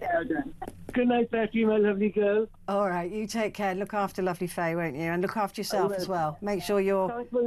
Thanks for listening, and look after Humphrey. Yeah, I will, but you make sure you look after yourself, because she's going to need you. I will, darling. All right, lots of love. Make a bless. Lots of love to you. Lots of love to you. Bye-bye. Oh, they are such an adorable couple. I love them. Maxine also does. Says, bless Sheldon and Faye. I wish them all the best. That's very sweet. Andrew said, you may call me a skeptical or even a conspiracy theorist, but my question is, why is it that cancer research has been around since the late 1800s and yet we're no closer to a cure? Is there an agenda? Is it money? Because the pharmaceutical industry is a multi-billion-pound business, especially in the US. I do take your point with that. I mean, the thing is that I don't think it is a conspiracy in as much as the pharmaceutical companies, and I'll explain why. Because they clearly don't want to find a cure for cancer, because if we took a pill and we never had cancer again, then they'd lose a lot of money if we're going down that kind of conspiracy line. But what they would like to do is find a drug that costs a lot of money that we have to take in order to live with cancer. So do you understand what I'm saying? So they're working towards finding not a cure, but a way of us being able to live with cancer. And a lot of people do live with a lot of cancers now. There's certainly huge developments in drugs for breast cancer after you've been through treatment, breast cancer drugs that will keep you alive. That's what the drug companies ideally would be seeking. So why wouldn't they be seeking that not just for breast cancer but for every single cancer? So I think at the point they discover a drug for us to be able to live with cancer, but we have to keep taking their expensive drugs in order to do that, perhaps there'll be a stop in cancer research on behalf of the pharmaceutical companies. So, but right now, no, because if we're dead, we're not buying any drugs at all. So they don't want us to die from cancer, but they don't want us to be cured from cancer. They want us to be able to live with it, providing we take their drugs. That's my theory anyway, and I think that does make sense, because a dead patient doesn't need anything, do they? So it's just that's how they become multi-trillion-dollar companies. Ernie says, we're told all the time that processed food can give people cancer, so why are the companies allowed to keep making it? It's the only food most working class people can afford, and we have no choice but to eat it and feed it to our children. That can't be right, surely. There are certainly additives and things like that, aren't there, that they're now considering to be, if not causes of cancer, they certainly don't help it. And I think they're being slowly weeded out of the food chain, but we're learning every day, and of course they shouldn't be making foods that make us sick, but they would argue it's us eating it that's making us sick, and we shouldn't perhaps eat so much. I don't know. And this one from Michelle said, I lost my grandma and my mum to cancer. My mum was misdiagnosed with a hernia, and then it was too late. She was gone in 6 weeks. Oh, that's the worst, isn't it? It's terrifying for me at 40. Thanks for bringing some awareness. I hope I don't have nightmares. Well, you know, Sheldon and Faye's story, I hope, gives us all a bit of faith that she's going to be fine. I know she is. Quick break.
Across the UK, on DAB+, on your smart speaker, on your smart TV, and on your side. This is Talk. Hello there, this is Talk. I've got a message here that I want to read out. It's a really good one, but it's quite long. My mum was treated terribly for her cancer journey. Her doctors kept fobbing her off and saying she had asthma, acid reflux and other things. This went on for a few years. She was one of those people that didn't like to make a fuss, but it came to a point where she had to be forceful and demand a scan. A very long story short, she was found to have primary pancreatic cancer. This is the most underdiagnosed until it's too late cancer, I believe you're right. It had spread to every organ and to her spine. She didn't get palliative care or go to a hospice and died on her own in hospital because they thought she was asleep. We knew that she was terminal, but they were talking about letting her come home, so this just totally floored us. This was 2 years ago, and from the aftermath, my family is still reeling. Doctors really need to listen to patients and not just discuss one ailment, as a lot of things are linked. I agree with that, because doctors will only discuss one thing, but what if, like you, I've always thought, what if those things are linked? I really think my beloved mum was showing signs of cancer several years ago, and because she was of the age not to bother the doctor, and the missed vital signs all contributed to my beautiful mum's premature death. She never drank and never smoked, but still this evil disease got her. I'm so sorry for your loss, and I completely agree with that. This is ridiculous that doctors only listen to one ailment at a time. It doesn't make any sense, and they really have to listen. And that's from Maxine from Maidstone.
Hello there, this is Talk, and it is Petrie here with you until the top of the hour, and we're talking about the upcoming worry or threat of a cancer time bomb. One Briton will be diagnosed every 2 minutes by 2040. These are stark warnings, and this comes just ahead of the government, which is expected to publish a long-awaited national cancer plan. But I suspect that'll just be full of blah, blah, blah, unfortunately. That's all I read from governments of any persuasion. So we're talking about that this morning. Jeannie is in Liverpool. First-time caller. Good morning. Good morning, Petrie. How are you this morning? All right? Yes, I'm good, thank you. Good. I didn't actually expect to be speaking to you on air, but it's lovely to talk to you. I just wanted to stress a point. No, well, that's good. That's what this programme is all about, and the more voices, the better. So, tell me your story. Right. If we go back a year ago, February, had a routine mammogram. Didn't think anything of it. Got the letter through, and I didn't open it for a day or two. I just assumed it was a routine. Yeah. You know, everything's fine. Yeah. And then I thought I'd better just check. And I'm actually being called back for a biopsy. So that was done within about 2 weeks. Wow. That was quick. Yeah, very. I've got to say, it was amazing, the speed everything's gone at.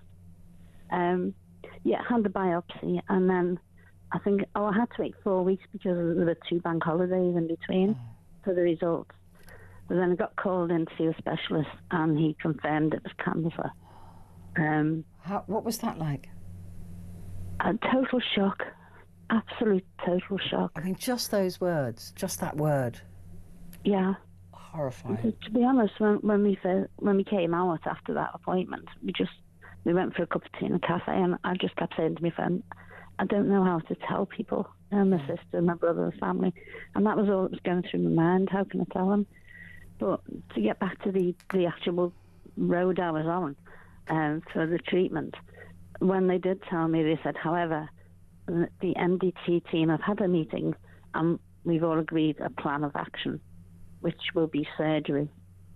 It's a small lump, so it shouldn't be, a major issue. And then we may or may not need to follow it up with radiotherapy. So within weeks again, I was in Patterbridge Cancer, the Royal, in Liverpool, and had the surgery.